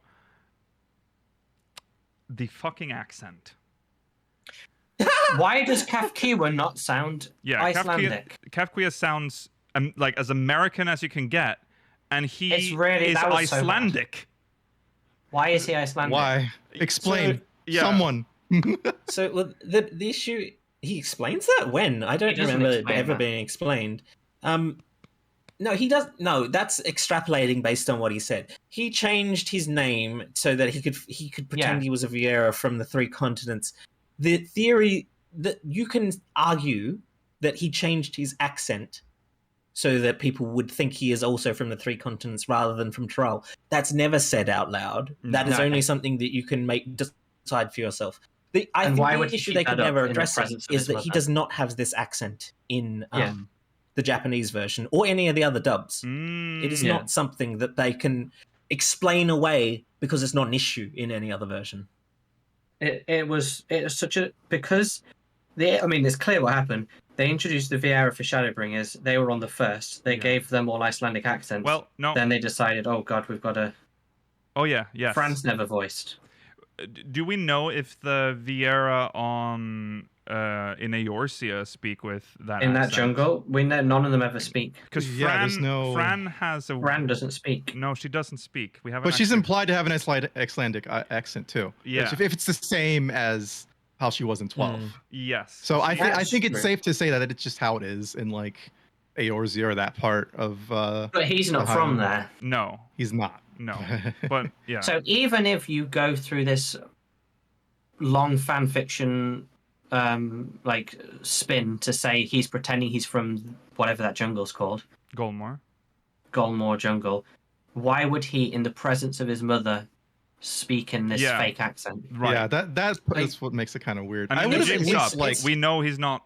You know, we know He's only from- been gone for like 5 years as well, so he can get over the act. It's not like it's It's changed his entire personality. It's a function of the fact that they hired the voice actor, Yeah. and like it would have Yeah. been weird if they hired the entirety of like Toral around his accent. Yes. Yes. I mean, I would have Only been if he fine had with it if they just like if they said something. Yeah. If Yeah, someone just- said, if Lukamat was like, "Why the fuck do you sound like They that?" would- Yeah. or See, his the mom issue was is like, "What the The fuck?" issue Yeah. is they would have either had to add a line or sacrifice a line explaining something else in the English dub because Yeah. it's never mentioned in the others. Yeah. Yeah, It's I'd like some just- explanation just 'cause it's a bit odd, Yeah. but fair enough. think Maybe they could one have day done, we'll but get an whatever. explanation. It's- Maybe the last. It's just funny Yeah. It at is the end of the funny. day. If It we get an doesn't, like, ruin unvoiced anything. cutscene, they can easily add like probably a line in the English one explaining why he has that accent without them, having to add a whole new voiced line in the English version. Yeah, exactly. We have an example of someone in chat who speaks with an accent of not where they're from. That's true. I mean, that's normal, Right. but it's True. it's implied at least that happened, that accent or changing his identity happened after leaving, and no one reacts to it when he comes back. And Yeah. no one else talks like that. right. Either he has always spoken like that, or he's adopted it and has just no one cares apparently. Yeah. Imagine if Rollo next week comes on the podcast and is talking in like a strong Polish accent, Right. and none of us none of us. That'd be a weird thing to happen. Yes. Yeah. Okay, we need to move on. Kryl. Love her. This was. I mean, we might say that Erenvel should have had more time across. This is Well, like she a should have had even. Both huge of these characters moment. should have. Her character is changing essentially like massively in this expansion Yeah. because She's her not even called Kryl backstory. anymore. No, well, she adopts it as Kryl Maya Baldesia. Yeah, But it's wild. She's got Yeah. a new name. it's. I think they're saving Um, that like in-depth part of it for somewhere later on. I hope Probably. so. Like where I think they. I could- hope so. Yeah. I don't think they could have fit all of it all together in the expansion, or they felt that at the least, and that they're gonna, have some of the big moments, especially like the parent things, and then we'll do a little bit of follow-up. Like we can be like, oh hey, on my ear USB, I got some memories from my parents. Let's Yeah. go through. Yeah. Listen, the issue I have is that so much of Kryl's development, like so many of her revelations, happen off screen. Like we find out afterwards. Oh yeah, Kryl was there with Wuklamut when Gulul Jar Jar told her about like what happened with the golden, Yeah. the gate to the Golden City, Yeah. and then yes. So actually they've already figured out what's on my earring. Don't worry, you weren't there to find that out. Like Yeah. so much happens to her yeah. that like I wish we got to experience with her, Mhm. and it's a shame Yeah. that so much is like pushed aside. Yes. Yeah, Yes, it was a And- pretty big miss on that. And I feel like her reaction to like finding out that she's from another shard is understated in the story. I agree. yeah. I would have been much more shocked. But I mean, Yeah. she's quite a level-headed person. She isn't is. I mean, honestly. that I is mean, her you could- character. Say she isn't really from another shard. Well, she was born there. Yeah, but she didn't know that straight away. Yeah. Yeah. No, That's I'm saying, but like, yeah, I do think She- like, as she- far as her when- reactions to that, Yeah. I could see her trying to be so Yeah. like, not super out forthright with her emotions on that all of a sudden. Right. Because when she found out that her parents came from the gate, she didn't know that they came from our shard originally. Yeah. At that point, Yeah. It's very the strange. fact that she's originally from the source is like another revelation on top of everything she's learned. Yeah. Yeah. Maybe a lot just happened, Georgi. Okay, she's processing the emotions. Takes time. Yeah. So Erenville processes emotions, and that was more visible to me. yeah. Well, I have a feeling that He's the brooding type. we will probably maybe see more. I mean, it'd be shocking if this is where they drop that. Like, we're never touching this again with Kryl. I'm sure there will be more with Kryl, I think. Okay, we need to talk about Bakul Jaja. Oh my god. Can we talk about Bakul Chat. Jaja without talking about everything else, like the Twitter part? I know you have to. It's hit the that's news. so important. It's hit the It news. is in the news. God, Yoshi it's P so- knows now too. He literally just had a response to that Shame. Japan Expo today. Shame. It's disgraceful behavior. You guys need to chill. But yeah, Bakul. Shout outs to Baku Jaja's baby girl. Yeah. You're a real one for that You're one. a real one, and so persistent in their pursuit of Bakul Jaja anything. So yeah, very good.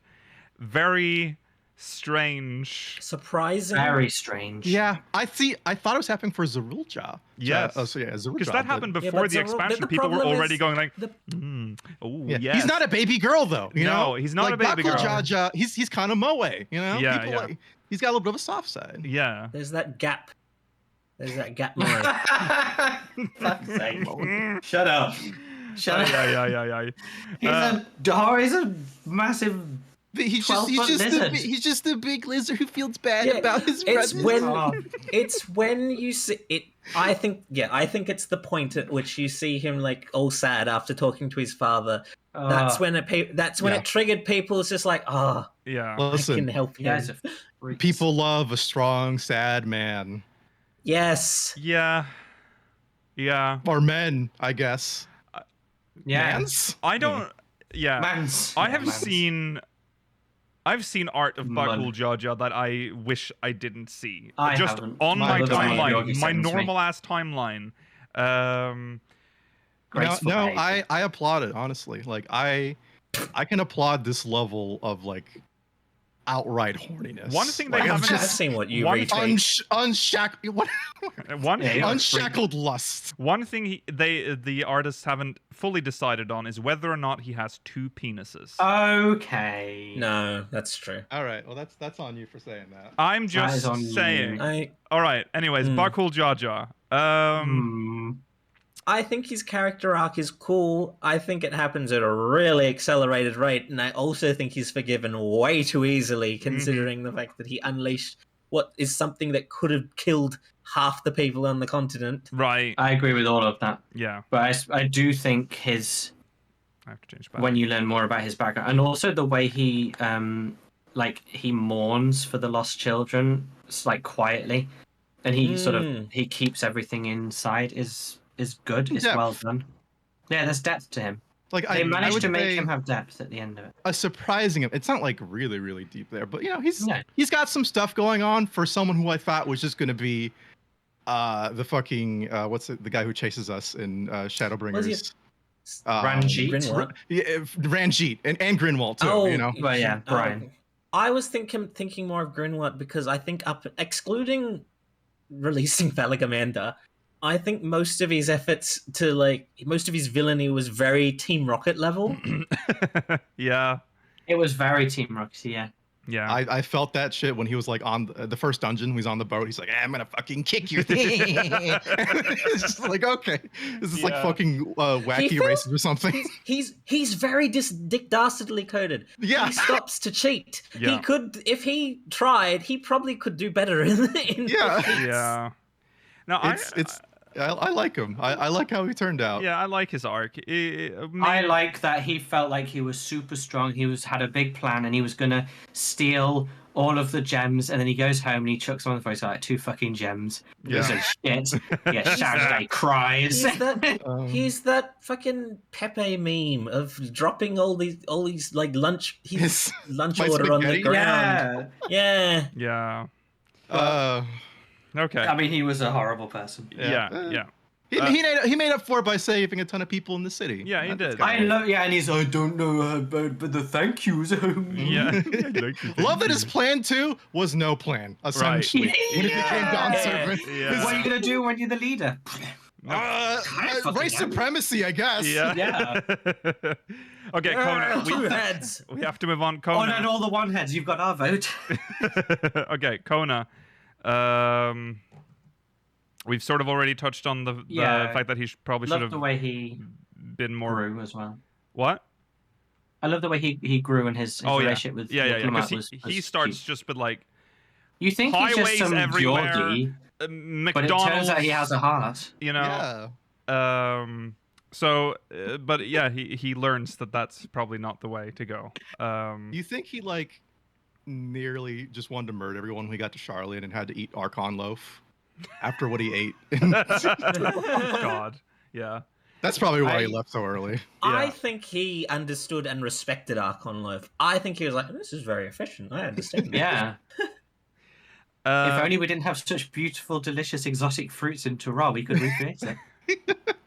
Now, see, I think all the energy for Bakul Jaja would have been directed towards his fucking butthole if he wasn't there. But Right. Bakul Jaja has to absorb it. Yeah. Oh, that's what you mean. Yeah. Okay. Right. Maybe, yeah. If Bakul Jaja wasn't there, he would be getting everything. He still gets a lot. Gets a lot, but would have been more. Right. I think we miss out. I feel like there's a lot of teasing for storylines that are related to Kona that don't happen in the main expansion that can happen in patches, like his relation with the nomadic Shatona tribes, or also like how he feels about Solution 9 and Heritage Found in general, based on the fact that he is all his technology forward in general. Mm-hmm. Yeah, I was expecting to get some more information because he was picked up. He was abandoned and picked up. Yeah. And there was the like I was expecting more about the tribe that he belonged to prior to not wanting to take part in their traditions anymore. Right. Maybe he'll have a thing where we go and talk. I don't know. Yeah, that kind of scale of story feels more so for a patch. I would Yeah, think. exactly. Yeah, it's not like it's not relevant or major. It's just something nice. So yeah. Like, I could see them trying to settle the stuff in Shalawani about, like, the trains making too much noise and disrupting the cattle or whatever. Like, I don't know. We go to the Solution 9, fight Solution. That's already teased as something that they're going to touch on more. Like, Erinville's brings up, like, the behavior of the animals is unaddressed as of the end of the expansion. Yeah. I'm really looking for 7.1 Ronique wrangling. It's going to be epic. Yeah. Okay. We need. Oh God. Oh my Lord Almighty. Suralja. I know. How do we feel about Suralja? It was weird that he kind of disappeared from the story. It is obviously explained. Like, it isn't. I mean, his motivations make sense. His motivations is very one track. He has the world being pressed on him. Everything is expected of him. Yes. He has so much pressure. Yeah. I understand why he does what he does. I feel as if it's really back-ended. I feel as if you don't find out about it until the trial itself as to why he's acting the way he acts. Yeah. Up until that point, I was really trying to figure out, why are you the way that you are? Mm-hmm. Like, they even before, like, he attacks Tuliolal for a second time, like, they're setting up, he wants an honor duel. And then as soon as Wuklamut destroys his resonator, or whatever it's called, like, he's like, I'm going to send the people on your city now. Yeah. That's not at all what you were setting up until this point. Yeah. Yeah. I think that kind of expectations and pressure really, really warps, like, his own perceptions of himself, his relationship with his family, and the country he's a part of. So I agree. I can see it makes sense with knowing what happened at the trial. Yeah, it absolutely makes sense. Chad is correct. We needed more times where he was either interacting with his people or interacting with his siblings and father. 100%. Yes, I was expecting we'd talk to him more, but at a minimum, we should have understood, because Galul Jar Jar, from our perspective, clearly favors Wuklemat, and it seems like he slightly spurns Zoraja because he's set. Do we think that he's? I think I don't know if I felt that. He's very supposed to protective love of them all. Wuklemat. I think he loves them all, but I agree. He does love them all, but Zoraja is he's the leader of the military. He's kind of been pushed off to do his thing, and his responsibility, his duty as the son. He's being treated more like an actual prince, like that you exactly, have to do your royal which is duties. a very different. Whereas Wuklemat, he like plays with her, he like dotes on her. So actually, what it reminds me a lot of, and I don't know if you ever heard of this or like kind of understand the feeling, but yeah, he has the elder brother problem, like the eldest brother, where he has more expectations placed on him, right? And that causes him to grow up quicker. Exactly. In a way, like mature, like mentally quicker, and so the other ones, like his siblings, get fostered a bit more. Yeah, exactly, absolutely. I Yeah, wish, but I do agree. Sure. I was thinking about it during the whole MSQs. Like, I have no idea what the dynamic between Gulul, Jaja, and Sarulja is. Like, what is their relationship like? Because you see it with Wuklemat, and you kind of see it with Kona a little bit, but with him, we see nothing. It's like from the little we get in the story, it seems like it's a pretty like normal relationship, respectful. It's just that he harbors these like really complex feelings that he just will not express. Yeah. Which causes the resentment building up inside. Yes. Yeah. He has a lot of pressure on him as well. So yeah, there's a lot going on. I just don't know where he got the idea for like he has to start a war as well. Like I don't know when this developed. Yeah. Or why. He just needed to prove himself as strong enough to defeat Gulul Jaja. So. Remember, because he's talking at the start of the trials. He says so, but like it feels so disconnected from his ultimate like reasons for why. To me, it felt disconnected from what ultimately it felt like. Well, he wanted his people were. to appreciate peace. Like that's essentially the only way he could do it was through this horrible. So he'll go to war with these people. They have to suffer a little first through war to know how horrible it is. He's like the young people like fantasize about combat and everything. They don't realize the extra horrors of it. Yeah. So I will subjugate them to it. Yeah. And then Yeah. It's a weird line of reasoning. It doesn't make sense from a sound mind, Yorigi, but for his warped mind, it makes sense. From a really like martially gifted person, who does all like it. It makes sense, I think. Yeah. Yeah. You don't get an explanation until later, but I think it all makes sense. Yeah.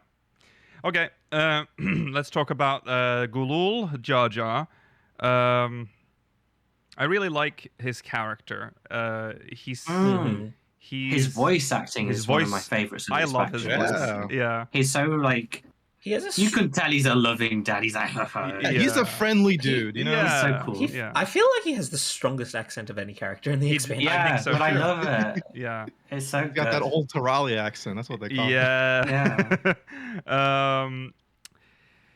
I mean, good character. The dead head we talked about. The dead head being dead. It was a cool moment. Yeah.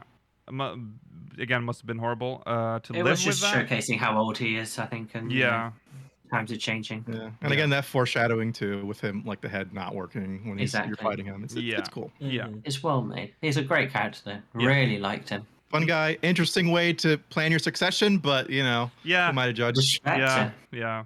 Well, he said it wasn't. He didn't even care if he didn't come out with a successor at the end of it. Yeah, he was just kept rolling otherwise. Yeah. Which is kind of strange, because was he then just expecting his nation to just crumble when he died? Well, he wasn't expecting to die. No, he was. He didn't. It wasn't that he said he wasn't going to hand it to them ever. It was like, if they get to the end of it and I don't feel they're ready, I'll still wait. Right. I guess that was still. He had a good 10, 20 years left. I don't think he was going to die anytime soon until he was murdered. Right. Exactly. Right. I think the head of wisdom not being there definitely kind of shows like at least a little tiny bit. I know he planned the rest of it, or he did the early parts, but the rest of it he kind of had to do, and I guess you can kind of because I was wondering, like, isn't that just a sign that you're not in good health? One of your heads has died. He's not in good health. Right. I don't know how that works. I assume he would have just given it his best shot. Yeah. Okay. Anyways, Gululja. I mean, There's not much to say Baby. about him other than he's cute. Baby boy. Baby. And he's Most gone of his through- I- storyline is to come from this point. Exactly, yeah. It's He's a nice little guy. We it's talked a cool, about. conflicting feeling he has with the I his like- father. Yeah. I like the portrayal of the confusion of a child rejected by their parent. Yeah. Mhm. It was quite well done, I think. I feel Yeah. like he had a lot of deep emotions for such a little baby boy. Yeah. And now the leader of a futuristic nation himself. Yeah, a whole kingdom all to his With the own. most insane army, probably the strongest on the source. Yep. Yep. I don't know if I agree with that, considering how easily they were stopped. That's Yeah, but true. with his We're a fucking tactician beast. fine. That's why. Yeah, that's true. Well, no, not even that. Just like they could never take Raz's hands. Is the impression I get. Oh, their Ah, weakness yeah. is dragons, for sure. Dragons is So, no weakness.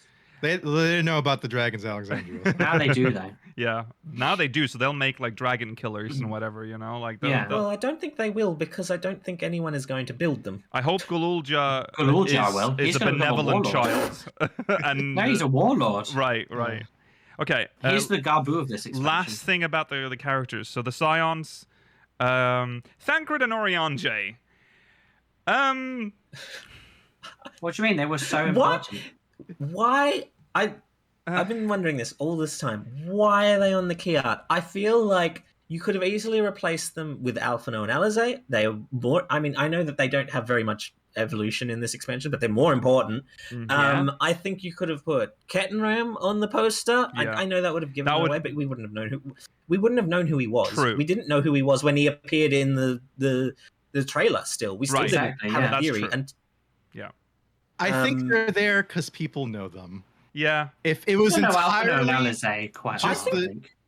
I mean, I think Graha would have made more sense on the poster, to be honest. The poster is I kind think of he's random. more important now. towards the end of the story. Yeah, the poster feels a little random now in retrospect with some of the characters they omitted and some of the characters they added. maybe it's supposed to Yeah. be I like think also the omission of Bakul Jar Jar is like, okay, he's not a real threat. Yeah. I think it's intended to be kind of like maybe like a fake out, maybe, or like ooh, you thought it was going to be about them, but we got. That's the only thing I can justify it as. Yeah, that's my guess. Or maybe it was made before they finished a lot of the story. Who knows? Yeah. Also possible. Yeah. Estinian is now. He I was wish I was. pointless.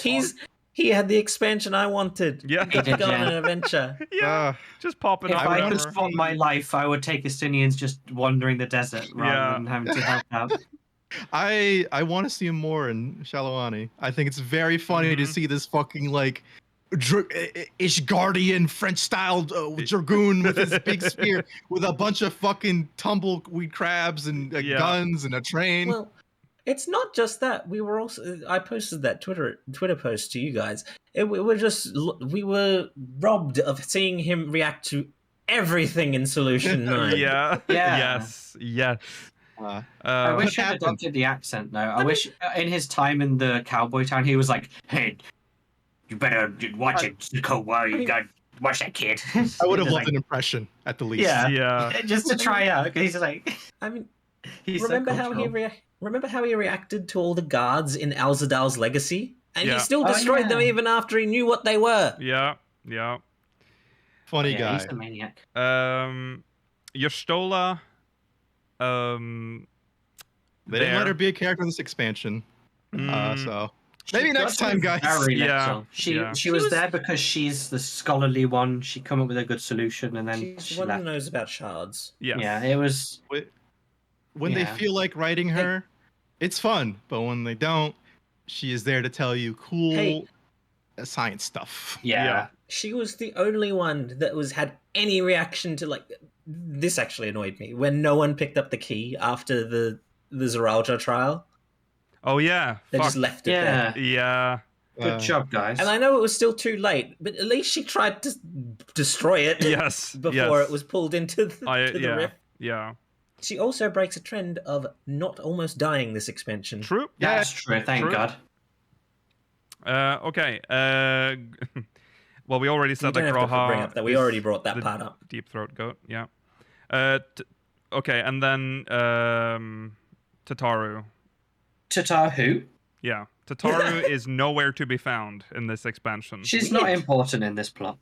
No, she is I not. agree. It's just weird. It's the first It's the expansion first that time. she's not had any voice lines. Yeah. I mean, it's true, but potentially maybe some of these other people also could have been missing. Like some of them were so shoehorned in. Maybe they could have Where's also been missing, Hori and then they Boulder? could have come along. No in the... Hori Boulder from my Dawntrail. What Where the are fuck? they? Yeah, Worst actually, expansion. genuinely, where are they right now? Yeah, I don't know. Hori I don't Boulder. know. Yeah. Is he in? He's chilling somewhere.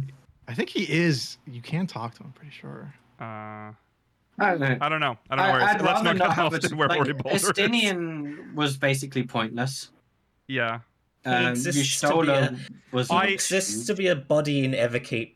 Yeah, exactly. So there's no necessary, like, there's no real point for Tatara being there. So I'd rather they not just shoehorn her in again, like, you know. I'm sure she'll come over for some part of side quest or something. And be like, I'm here to do some merchandising, baby. Yeah, Exactly. here's the goods. Yeah. Money. Okay, so let's now we are over time, so we need to go. We have already sort of talked about these zones, so this doesn't really it's not that bad. But let's go through the zones real quick. So Tuliolal, we talked about this during our spoiler-free review, Tuliolal. But that city, even with sometimes when I'm on like late and there's hardly any players on, it's hard to tell because there are so many NPCs in Tuliolal, some of which are moving, and like it feels so alive. You can go inside a lot of buildings, a surprising amount too. Yes, it's the best city they've done. Yeah, at least in terms of, you know, what's the you know, it's got lots of stuff Population. in it. Whatever that word is. Right. Yeah, it's dense. Oh, density. It's dense. Yeah, it's very dense. Yeah, I like it a lot. Verticality, very cool. Mm-hmm. Yeah. Very like. Also, those guys, by the way, in the guard armor. Oh my god. Oh yeah. That shit's so good. It's such a nice armor, and then the lore behind it's cool too. Yeah. Then Cosmuca.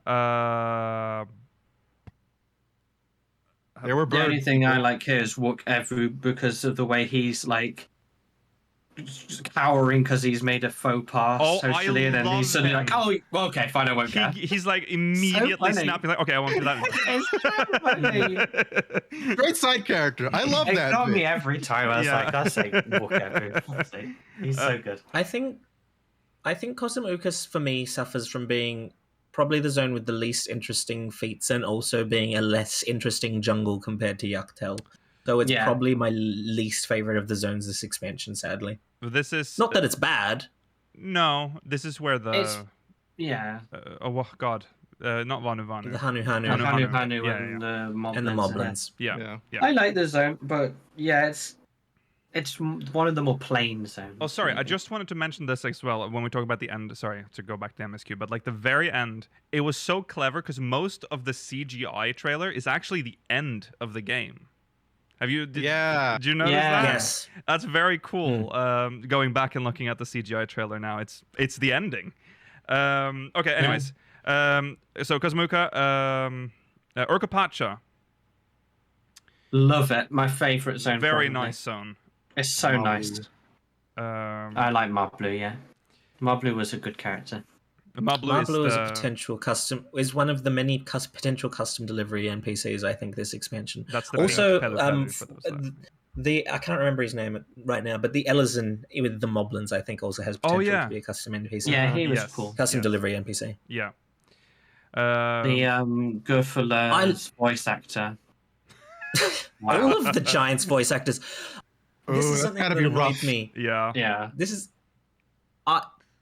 I understand why they sound like that. It's frustrating when I'm listening to it because they talk so slowly. I wanted to.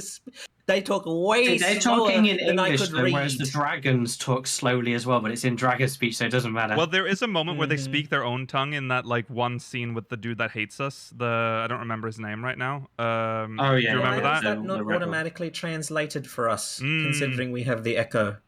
It's a good maybe that Realm Reborn thing at this. They don't talk about that shit no more. At this point, they just speak. We all speak sort of the same language. Yeah. So let's see. I think that's all we need to say. Yeah, it's a great zone. Yeah. Cool ruins and shit. That's just great aesthetic. Nice when it snows. Love it. Yeah. All right, Yaktel. That's a very nice zone. That's where like The blue bit's so nice. yeah, the two. I was so impressed levels. when I Layers, first saw yeah. it. Oh yeah, we didn't really mention this, but this is where we met Wuklamut's actual like biological That was a father. very sweet scene. Yeah. Ruined by Cool Jar Jar, of course. Yes, of course, of course. Yes. But it was really cute. I really like that. Yeah. Shaloni. Oh, I was just gonna say, sorry, Yuctel go on. has my favorite day music theme. Oh, in yeah. the game. Oh, yeah, I we think haven't it's really well mentioned done. The music in this expansion is fantastic. Oh, it's been so good. Yeah. It's very Except good. for- Yes. Maybe that one song during that train thing. I don't mind it that much, but that's like the I mean, one it's- time. It's I'm like, definitely. okay, I that's can a see little why weird. people don't like it. Yeah. Ooh, but that's the the rest, Solution 9 song Wow. too. So I Oh, love the Solution I 9 love song. it. I listen I to it love all it. great the place time. to I- idle in. Yeah. I'm disappointed because I wish I liked it as much as everyone else does because I feel like it's the kind of song I'd like and it just doesn't hit for me. Oh, Nah, damn. you just got to keep on listening Yeah, until just you love it. keep listening to it. You'll like it eventually. All Do right, some crafting there. Shaloni though. Oh, When what a zone. Beautiful. That initial when you enter and you walk down that road, I don't know why, but it was like I'm playing like a different game. Like it felt I the don't. foliage. This whole so zone open and- feels yeah. so different. Yes. It's not just like the aesthetic of the zone. The music is so different, like in terms of genre, from Yeah. almost any other zone we've ever had, or even in this expansion. Yeah. It just feels there's a grittiness to it. Yes. and Yeah, it's it's so, really- there's so much It fits. stuff. Yeah, there's so much Yeah. like the plants and I love it. The It's- cacti, yeah. just the desertiness of it. It's a I good love those- desert area. Mm, Adobe houses too. They have that's not something you see a lot in video games in general. Right. They did it really, really well. yeah, yeah. Okay. Well, we already sort of talked a lot about that. Heritage found. I feel like we've already said what we need about this. I don't Weird know that the why it's name- not called Yasulani. Yeah, Yasulani should. It makes no sense to me. No. Otis is a great character. We haven't really talked about Otis. Otis is a shit. really good character. Love Otis it. is- We talked about him. Yeah, We talked about did him a talk bit, about but him. yeah, he is But- so good. But we talked about him while we were. I there. think Heritage Found is, other than like maybe some interesting stuff around the outskirts, and then the ruined parts, the which are ruins of interesting. Alexandria. It's yeah, the ruins of Alexandria are cool, and the ruined like Yasulani sections, like the train station Yeah. stuff, they're cool. yeah. But I don't really It's like an being there that ugly much. zone. It's ugly. And Yeah. it's meant I to wouldn't be. It's meant to be. Yeah. I do. I feel as if we're gonna remove the dome before the expansion ends. but- Maybe. That would be It's hard to interesting. Yeah. I do Mm. like when the lightning strikes the holes and it like it's just Yeah. lightning everywhere. Yes. Yeah. They talk about dodging It's a lightning in 10. Yeah. It's Yeah, it's a like- very uh, it's a very visually dynamic zone. It's Yes. constantly got stuff happening in it in the Mhm. background. Mhm. It's got my favorite night theme of the game. The fucking piano in the night theme of this, it's like it didn't feel like a night theme to me. And I Oh, yeah. arrived there and I was like, it feels like the kind of zone that won't have a day and a night theme, hmm and it does. Yeah. But like, I really like the night theme for this zone. Yeah. Mm. It's nice. a little dark for my taste, but it's still nice Yeah. overall. It's Yeah. no Ultima Thule. It's not, but it's brushing up against that a little bit. I do hope the same thing that Georgi said. Like, it would be nice if we can remove the dome to somehow be good. restore this place to 'Cause look a we've- little nicer. We fixed the sky in Living Memory, which we'll get to later. Yes, true, Yeah. true. Okay, and so Solution 9, like I mean, Oh, it's just about the music really here. I mean, it's an overwhelming place. It's it is. fun to be there. I like that area with the Arcadion in it. That's a very Yeah, cool the- looking like the- spot. Or The Sci-Fi True Street. Yeah. It's it really does feel a lot bigger though, in the sense that you can see that this is just a small section Mhm. inside Solution 9, I guess, or whatever the. It's only they're one called. floor as well. Or Yeah. Alexandria, Yeah. yeah. Like you can see the buildings in the back. Like, oh, this place is massive. Yeah. There are a lot of people here. Yeah. Yeah. Chad is bringing it up. A lot of people complain it's too big, and they don't like that you can't mount up Mount. in this zone, Mm. which I kind of understand. I don't think we need it. I kind of understand it because we are walking along like actual just streets. Yeah. That's true. No hover bike. Give me my hover bike for free, please. Sorry, 7.5 million. What do you mean? Give you a hover bike? You didn't pay the 7.5 You million can buy for for it. 7.5 million Give it to me. gil. Yeah. And, Yeah. come on. Not that. Yeah. I saved But, the like, world.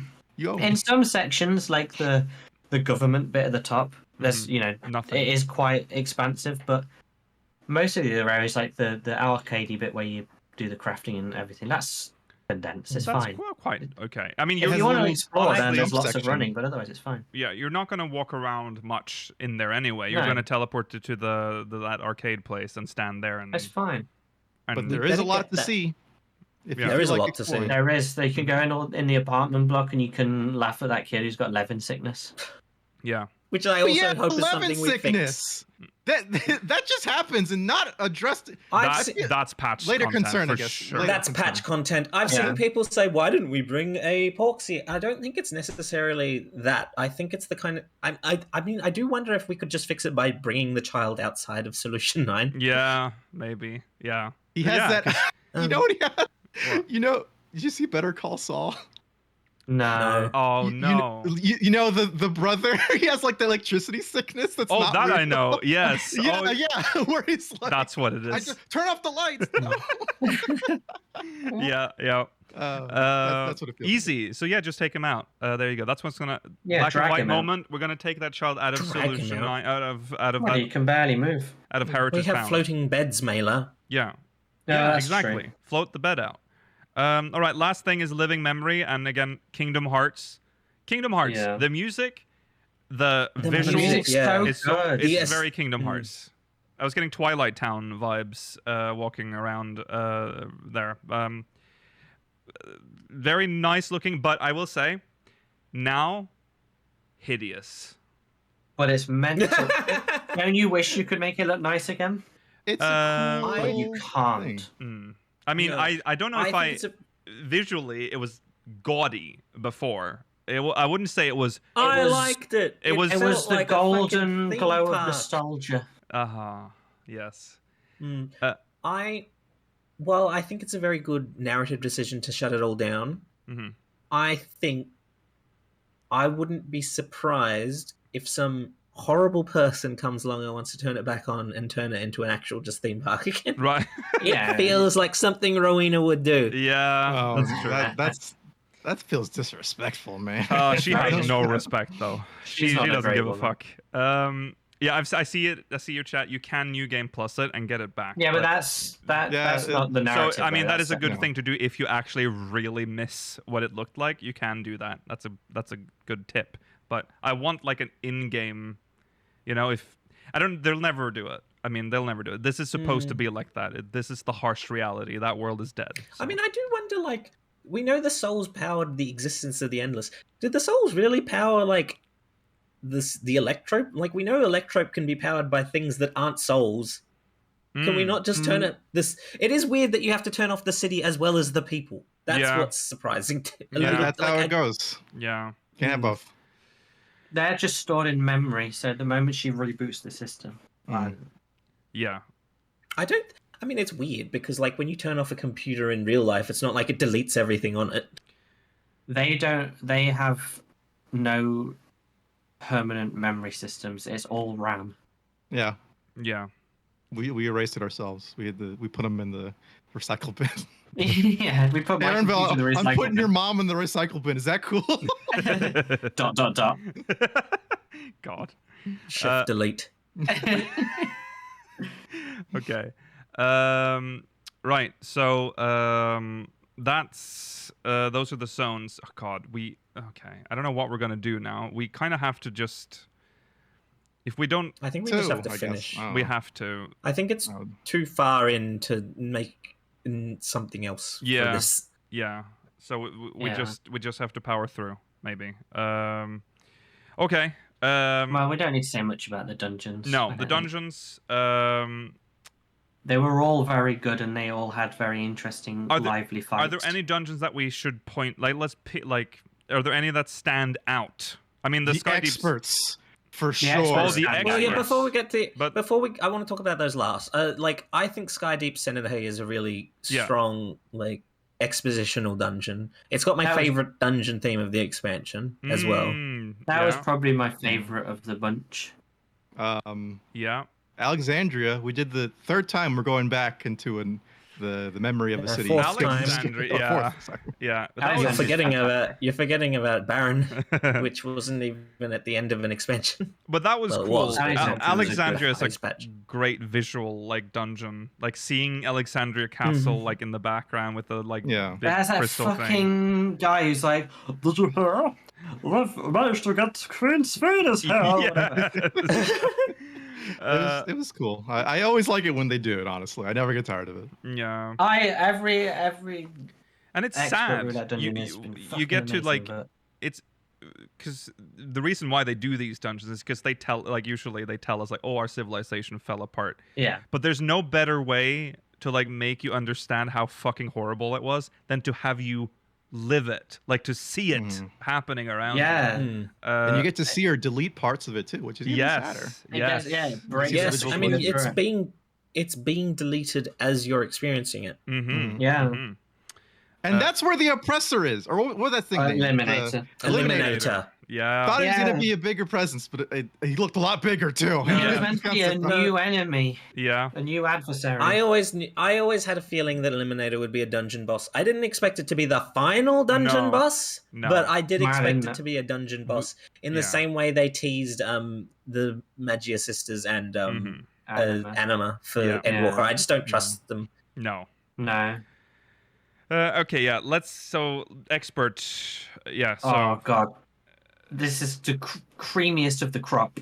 These are so fucking good. These are the best dungeons we've had since A Realm Reborn. Probably. Really unique. That's crazy. Yeah, you have to be ready. The best expert roulette. Yeah, you have to be more ready than usual going into expert roulette nowadays. It's great.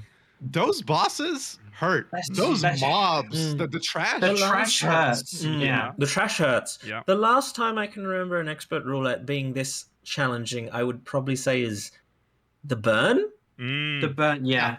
The burn was but it's good. The entire dungeon, not just like some parts of it, like the burn was. Not just the Mist Dragon or whatever. Yeah. Like every single boss is like if you're not, you have to be more than half awake for them. So like you know. 75% at the least. Yeah. And not even just the complexity and the the activeness and the funness of the fight, but the visuals of them. Tender Valley and Strawberry Deadwalk are gorgeous and so different. I cannot remember if it's the case for Tender Valley, but Strawberry Deadwalk is all one zone. I think Tender Valley is too. They're no loading zones. I think Tender Valley is as well. Okay, yeah. So all one zone. Very nice, very like smooth experience, and again, so much to look at. Like the Deadwalk dungeon is crazy. There's so much visual shit going on in the background. It's insane. I still struggle on some of the Deadwalk bosses. Jack in the Pot is annoying. Jack in the Pot is ridiculously hard to avoid in terms of like figuring, like watching the movement of the teacups as they spin around and trying to remember which ones you don't want to stand next to is crazy. I can focus on one of them, but it'll always be a surprise where the other one is. I'll just eat the Vons on this one. Yeah, sometimes I get it, sometimes I don't. It's just whatever. At least I'm attacked.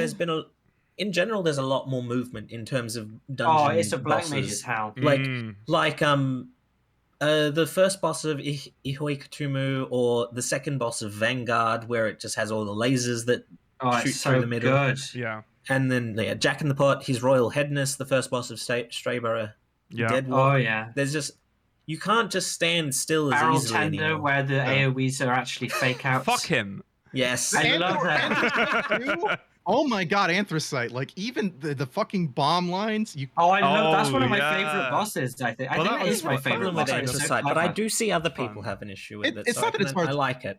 You have to keep going. Is the thing. Yeah. Same thing with the Serpent too. It's not like oh my god, super hard. Ronka. Like, yeah. Ronka. The Yokhoi migrated to Jacques Taral, and they found this temple, and they kept it clean and nice and whatever. Somewhere in Jacques Taral is the Ronkans of the Source. They're gone now, probably, but yeah. Listen, I couldn't believe it. It's cool. It was the serpent. Yeah, It's crazy. On the source. One Please, last please. thing. Yeah. Oh yeah. I was gonna say, please, Yoshi, don't listen to people who suck at this game. No, yeah, No, 'cause the please. people are They will already get up better in eventually. arms. There's already been complaints. Oh, We'll the get to this with the VADs. solo I duties. know. There's complaints about some of the solo duties being too hard, and they're easier than Endwalkers. Oh, If you struggle, follow the NPCs, except Wuklamot. Don't follow her. But Yeah. follow them, and you'll be fine. And you'll learn, and you'll get better. And then the patch dungeons will also have like the fucking trust NPCs. So you're good. Yeah. Oh, it's awful. I was just going to quickly say, and it might ruin this boss for you, or it will either ruin this boss or ruin the one the other one it's referencing. Trauma Ray, the final boss of the Strayborough Deadwalk, is a reskin of Hades' second form. Yeah, it is. I It's know. hard, Yeah. It's hard not to know. He does like the He arm has thing the to, like, flabby arms. welcome with back, the- Hades. He even does the like. Yeah, it was. But he's That's a fine, fucking clown this time. Yeah. It's the I love fact him. that just like they've put a fucking clown. They've clown memed fucking Emmett Silk. What's the difference? Yeah. right. It's its true self. Uh, Okay, so there's only 3 trials, so we can go through them all. Valagarmanda. It was I did good, this with but Trust. yeah. I did simple this with enough. Trust the first time. If you do this with people, if you get it in a trial roulette, people cannot handle standing all together and not destroying the 3 towers one at a time during the ad phase. Really? They are people are very bad at staying together and surviving. that's I'm embarrassing. sorry to tell you. Oh no. That's a spicy dot. They put it like the last quarter too. Mm-hmm. Mm-hmm. Yeah, You can't I go love wrong. that there's a dot the entire second. During the second phase of the fight. That's great. I love when Yeah. they do that. I wish they did Yeah. it more. Hey, it healer- feels like we're being Cruise treated chaser. like we actually been playing the game for 10 years. Exactly. How's that healer strike again? What was that for again? Mm. What were they gonna do? They did it. They won. Yeah. by- They did it. This is because of them. I see. That's why they made. And they made that. They Last reacted minute that changes. quickly. Yeah. They've tuned it up in the last month. Congrats, guys. Your Wow. real protest did something. Yeah. Okay, and then Everkeep, Zeralja, the Zeralja battle called Everkeep. Very good fight. Really interesting when Music- it does the phase change to go onto the platforms and like it, Yes. it sort of stacks up the Yes. chess pieces. Very Yeah. cool. Uh, Biggest cool music part is- of this fight was the fact that he openly murdered Galulja on the screen, which is Yeah. insane. I didn't think they would do it, but No. they did. yeah. Whole thing. I don't know. For some reason, I thought that he'd do it because because they were spooky ghosts. Yeah. I wasn't surprised. I can see why. I mean, I saw a child get turned into a blasphemy and get squashed in Endwalker. That's It's not true, the actually, yeah, most you're morbid right. thing I've seen in this game. That's true. True that. So yeah, but yeah, the music is Oh, it's so awesome good. in It's this fight. insane. Yeah. It's like, what? I agree. I really didn't expect it for this fight. Right. No. No. It's a good fight, though. I'm looking forward to doing that one on Extreme. Right. I needed that one on expert still. I did the other one, Malgamander, which is pretty solid, but I'm super We've excited. not jumped into any of them because we're going to probably leave them on stream. I've heard Yeah. that Valagamander is the better extreme, so not that Zeraljar is supposedly bad, but I hear that Valagamander is the better one. Right. Okay. Okay. Yeah. Hmm. And then we have the Interfos or the Eternal Queen Sphene. Oh my! It's a really good God. end fight. They throw so much shit at you for a normal. I would say. I was like, oh, Yes. When oh. there's a Patrick point where like and there's like Ensinger, a million so AoEs that goes off at the Oh, it's same time. yeah. I was great. like screaming, trying to like I can't die here. It was crazy. It brings back Shinryu like day one memories, Right. But like turned up to 11. Yes. Yeah. Yeah. Thank This you, is God. this is the best final fight that they've had. The final Yeah. trial they've had since Shinryu, and probably the Yeah, best one 100%. ever. Mm. Absolutely. yeah, I In think it's terms of even like better than Shinryu. Maybe and- not. Like, she's a bit odd visually, maybe. Yeah, Shinryu was a cool fucking dragon, but still. Design in wise. terms of like I mean- battle content design, So fucking good. it blows everything else out of the water. Yeah. The battle Yes. content this Very expansion is amazing. It's Yes. so good. Please don't More of tail this. off in the More patches. of this. Don't be. Yeah. Remember what I Yoshipi am- said. Don't be afraid of failure. Just keep doing this. This Yeah. is the good. This Yeah. is good shit. It's okay. You'll get better, or just keep doing I'm- trust if you don't want to do Yeah. stuff that's not the story. That's You Yeah. fine. can't do trust for this fight. No. Oh, I'm that's actually right. I'm shocked that they made the mechanic absolute authority a normal mode mechanic. Mm. It's it's super busy for a normal mode fight. Yeah. Thank God. And then even some of the fight mechanics that aren't as complicated, like when the wall comes at you, is still cool. Yes. Oh, that bit was good, yeah, where you have to do a Yes. hole in the wall. I did this on a black mage. You can do it. Yeah, right. Yeah, it's great. A really good And the music final fight. is awesome too. The music Oh, is it's so good. So good. Okay. I think the extreme of that fight, by the way, is going to be very It's good. gotta I'm be good. so excited. excited Yeah. I for it. gotta know what the hell they're cooking up with that one. Yeah. The holes in the walls will be like specific to your Warrior of Light size, and you'll have to like match your character to the hole. You have to know your specific height. So you yeah, can- Yeah. Okay. Let's talk about solo duties. There have been some complaints that there Minimal. weren't enough.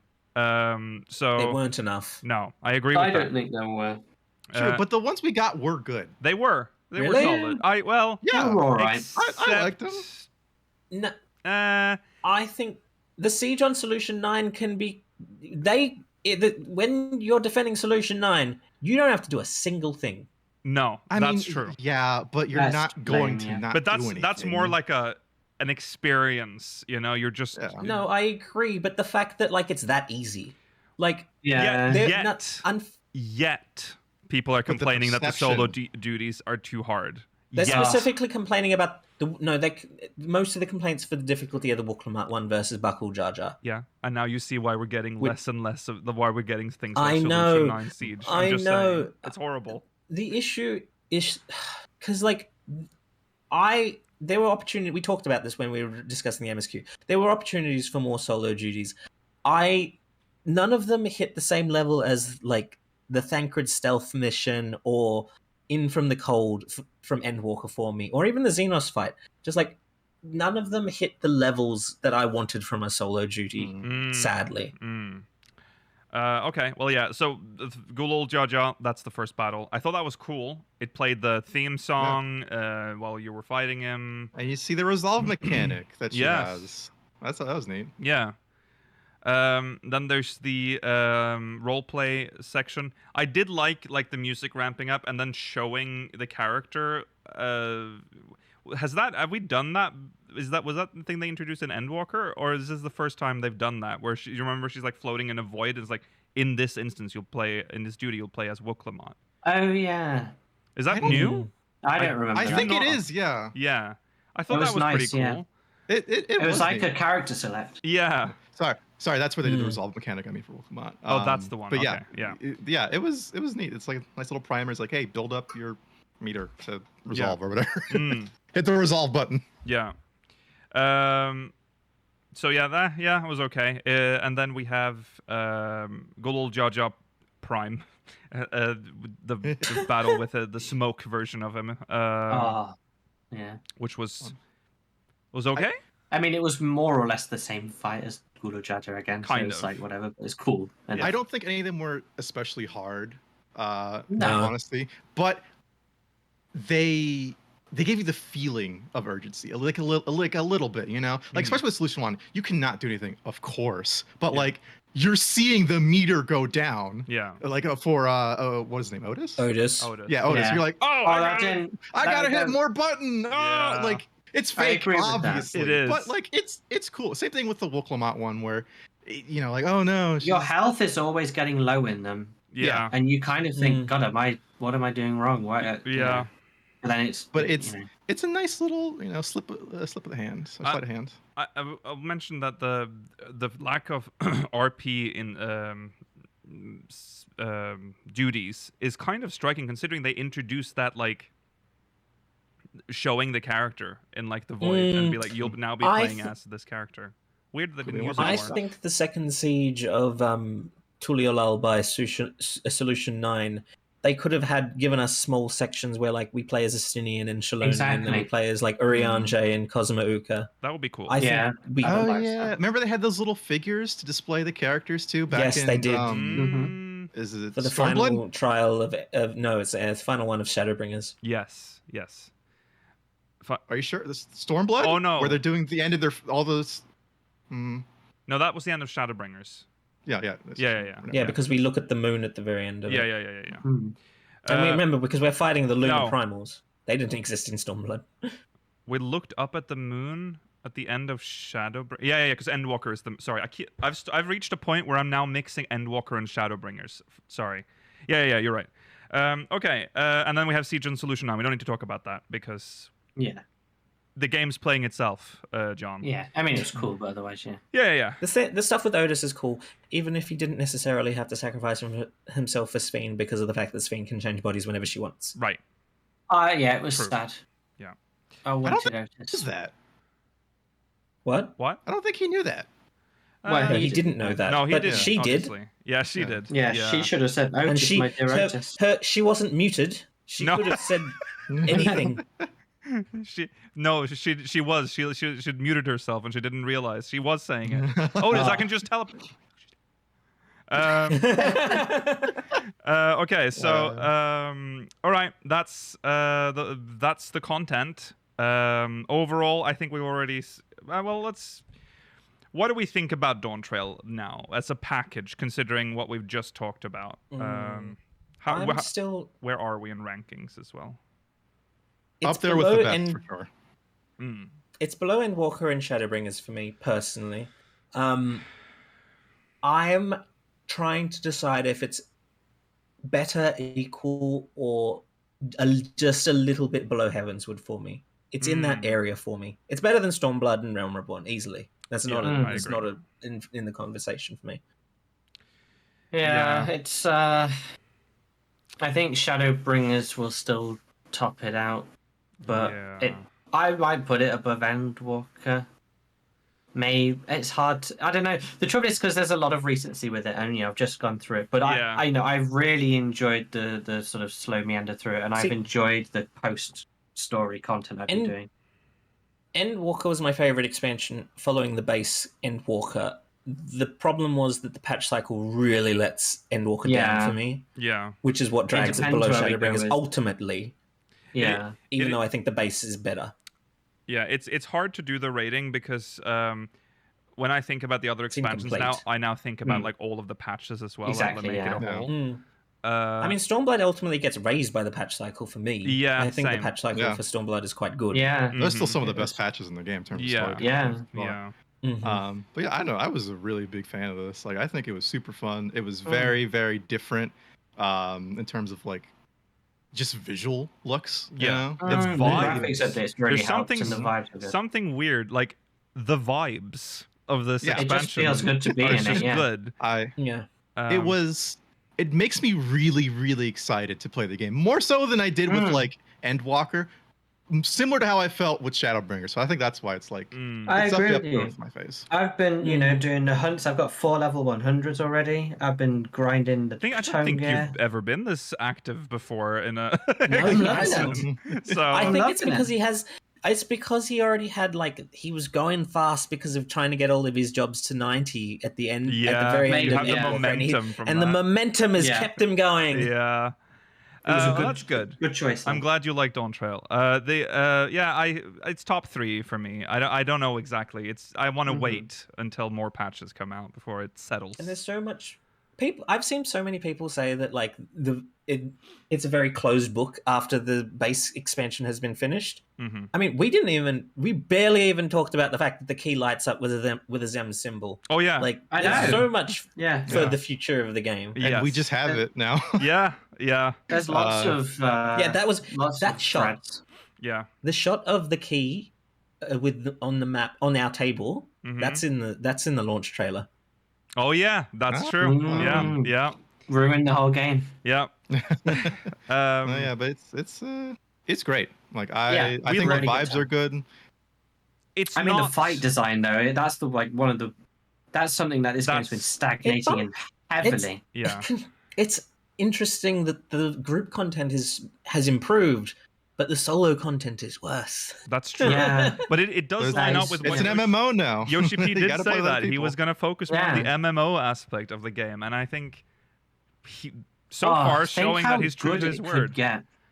Yeah, I mean, we're having exciting. A deep dungeon this expansion. We're having Eureka this expansion. I've already started thinking about the deep dungeon. If a deep dungeon is set in some way in I don't know, the key could be. they won't do this because the key was probably going to be saved for something much more important. But the key, I think, could be used to make a really interesting deep dungeon. Yeah. And even if it's set inside Living Memory, it could be very interesting. Yeah. Living Memory would be a great location for it. True. So there you go. Good vibes. We're gonna have to touch on this then. Vibes are has not been very good around the game, unfortunately. Not as good as the vibes are here. Wooklamot has not been how do we say this? Not Our beloved Lamachi. Lamachi. Not Lamachi. well, we saw. Okay, so I mentioned this earlier. The red flags that we saw before the expansion were already.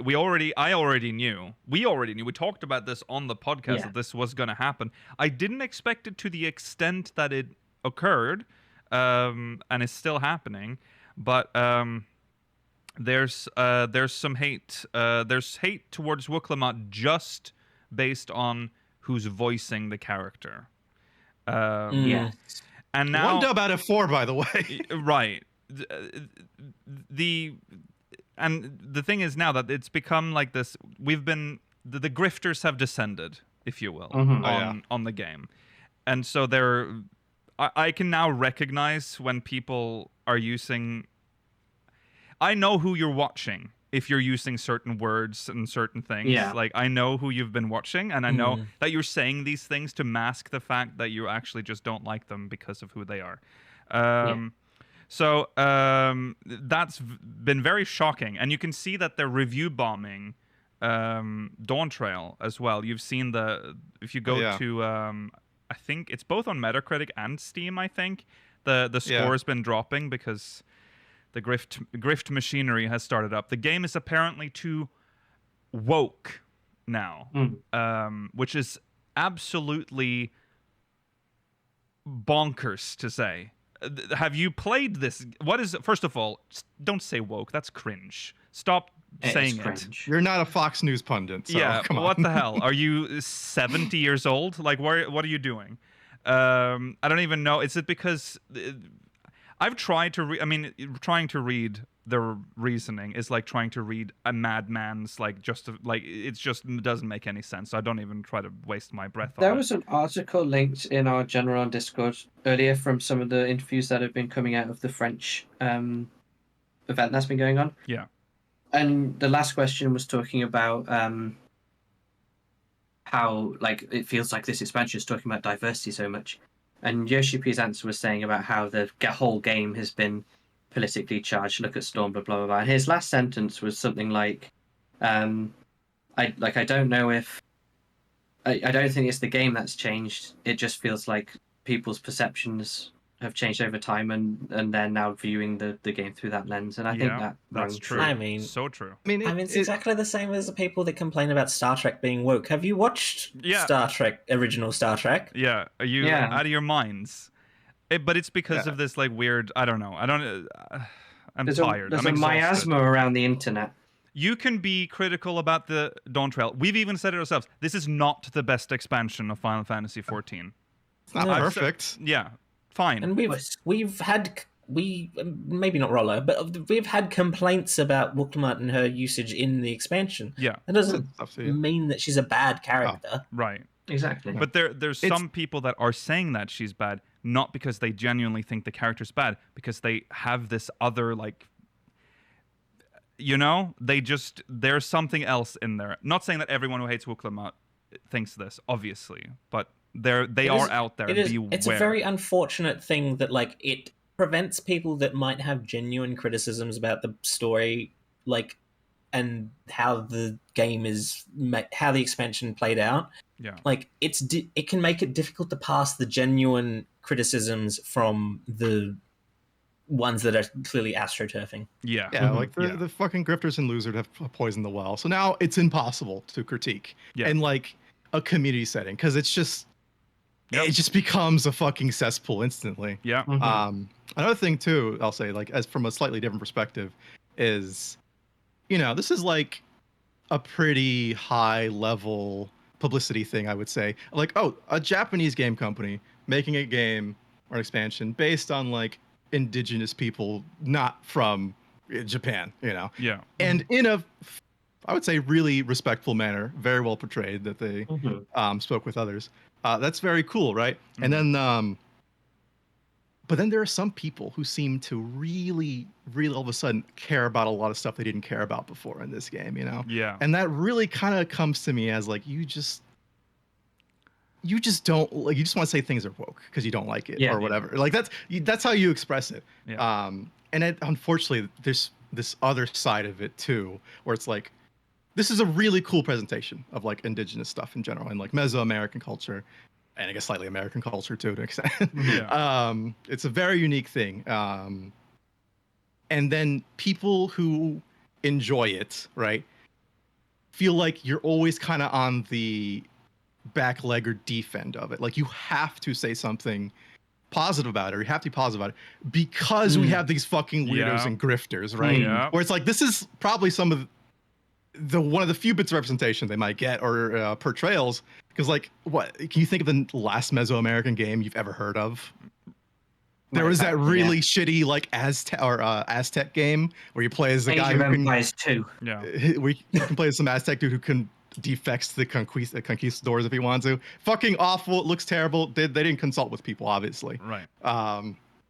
But it's a shame. It's a shame that these fucking losers put us in this really awkward situation, right? Yeah. Mm-hmm. Yeah. If you love the game, or if you love Wooklamot, or if you love Dawntrail, you're woke. If you hate Dawntrail, or if you don't like Wooklamot, you're a grifter, or you're a racist. You know, that's what's happened now. That's how it is now. That's how people split us up now. It's very unfortunate strange. Polarization of not just this community. It's unfortunately the whole world, sadly. Online opinion. You have to be one or the other. Yeah. Yes. It's terrible. There's so many culture war losers. It's Get out so of here. fucking You know, stupid. just leave this community. We don't need you. Go away. You're playing the friendship game. Yeah, I'm sorry. This is the game about teaming up with your friends and being nice, learning about other cultures from different backgrounds. The and all annoying that. thing is watching It's a people. game that you need, I think. Yeah, exactly. You need to play this game and actually listen. A lot of the frustrating thing is that people that don't play 14 have like come in here and like mobilize The their vultures. communities to the vultures. yeah. It's very frustrating. It's bad. They're what's it called? Anger mongers, Right. Or outrage mongers, Right, where they're just like, oh, get mad over this thing because it's fucking, you know, the Japanese games you like. Well, now Americans are fucking ruining it by putting Indians in them. Yeah. Like it's, Yeah. a shame. I hate you, tourists. I absolutely hate you fucking tourists with my whole heart. Yeah, and also don't worry, we can spot you if you're in chat, and you'll be banned. So it's very simple. It's very easy to get rid of them from our community. But you know, just hopefully this will Stay safe out there. This will just fade away. That's my dream. Disappear and be gone. They've had their moment of fury, and Yoshi P won't budge on this, I hope. Budge on what, really? Like, I don't even know what he's supposed to budge on. Like, oh yeah, no, we should make the game more racist, and let's make it more offensive. Let's not hire trans voice actors. Let's make a statement, actually. We're looking for voice actors, no trans people, no gay people, nothing. That's what he should be doing. It's very strange. And there's some criticisms, too, that just, like, have no cultural sensitivity, right? Like, the biggest thing that people were, like, worried about in terms of like colonization, like mindset and like themes that people were afraid could possibly happen that didn't happen, I'm saying. We're like, well, why didn't our warrior of light do all this shit? Why didn't we come in there and fix it? Why do we make Wooklamot do this? Yeah. Why, you're not getting it, you know? Yeah. Which is fine, but like it's very obvious of the ignorance, unfortunately. Yeah. That's why it's so important that Wooklamot is the one that takes out Zerolja rather than just us. Exactly. Right. That's also why I feel like it doesn't matter as much when we're taking on Sphene. Okay. Yeah. Okay, that being said, though, you are free to have your own opinions on the quality of the expansion. You shouldn't be afraid to say that you don't like certain things in the game. It's just, it has to when be you a reply to official Twitter posts and be like, I hope this character fucking dies. Yeah. Along with the voice Yeah. actress. Yeah. That's yeah. It is fair to say it's not just the West. I have seen some heinous things translated from the Japanese Oh yeah. community. Yeah. I mean, yeah, it's, But, like, you know. But don't think that it's just us, like us English speakers that are like this. It's a global phenomenon that there are shitheads everywhere. Yeah. Yeah. What's gonna be fun now in our comment section is that I am for the YouTube video is that okay? By the way, we're already aware our comment section is gonna be awful, but they're gonna ignore the 3.5 hours of actual, review. Of Dawntrail, and then focus on these 10 minutes of us talking about this like meltdown that they're having, and that's it. That's all we need to say about that, isn't it? That's the internet. That's the internet for you. Okay, well, that's it. That concludes our first spoiler cast for Dawntrail. Well, it is. We're gonna talk about like the job quests and stuff, but that will be more, later. Yeah. We gotta finish. We need to finish them first. We'll probably wait for like we did with Endwalker. For the job quests or role quests, we'll probably wait until the follow up that comes in patch 7.1. Yeah. Yeah. Okay. That's that. Thanks for watching, everyone. That is the end of the show. We'll be back next week, same time, same place. That probably with a preliminary review of. Or a review, possibly even, of the Arcadion. So no, we'll have a review. It will be out. Yeah, it will be out. And it's not a full expansion. There won't be 2 weeks of grace period. Sorry. True. All right, we'll see you next week. Like I said, same time, same place. Remember to follow on Twitter at SpeakersXIV, twitch.tv/Speakers of Hydaelyn, youtube.com/Speakers. No, I said it wrong. Twitch.tv/SpeakersXIV, YouTube.com/SpeakersXIV, exclamation Discord in chat if you want to join our Discord server. If you're watching on demand, links in the description. Send us Mogmail with your opinions. We didn't cover everything. I know that. We had to skip through so some much things. we didn't cover. So if there's something you specifically want us to talk impossible. about, if there's something you want us to specifically to talk about next week, speakersxiv.com/Mogmail. All right. See you later, everyone. Take care. Goodbye. Bye. Bye.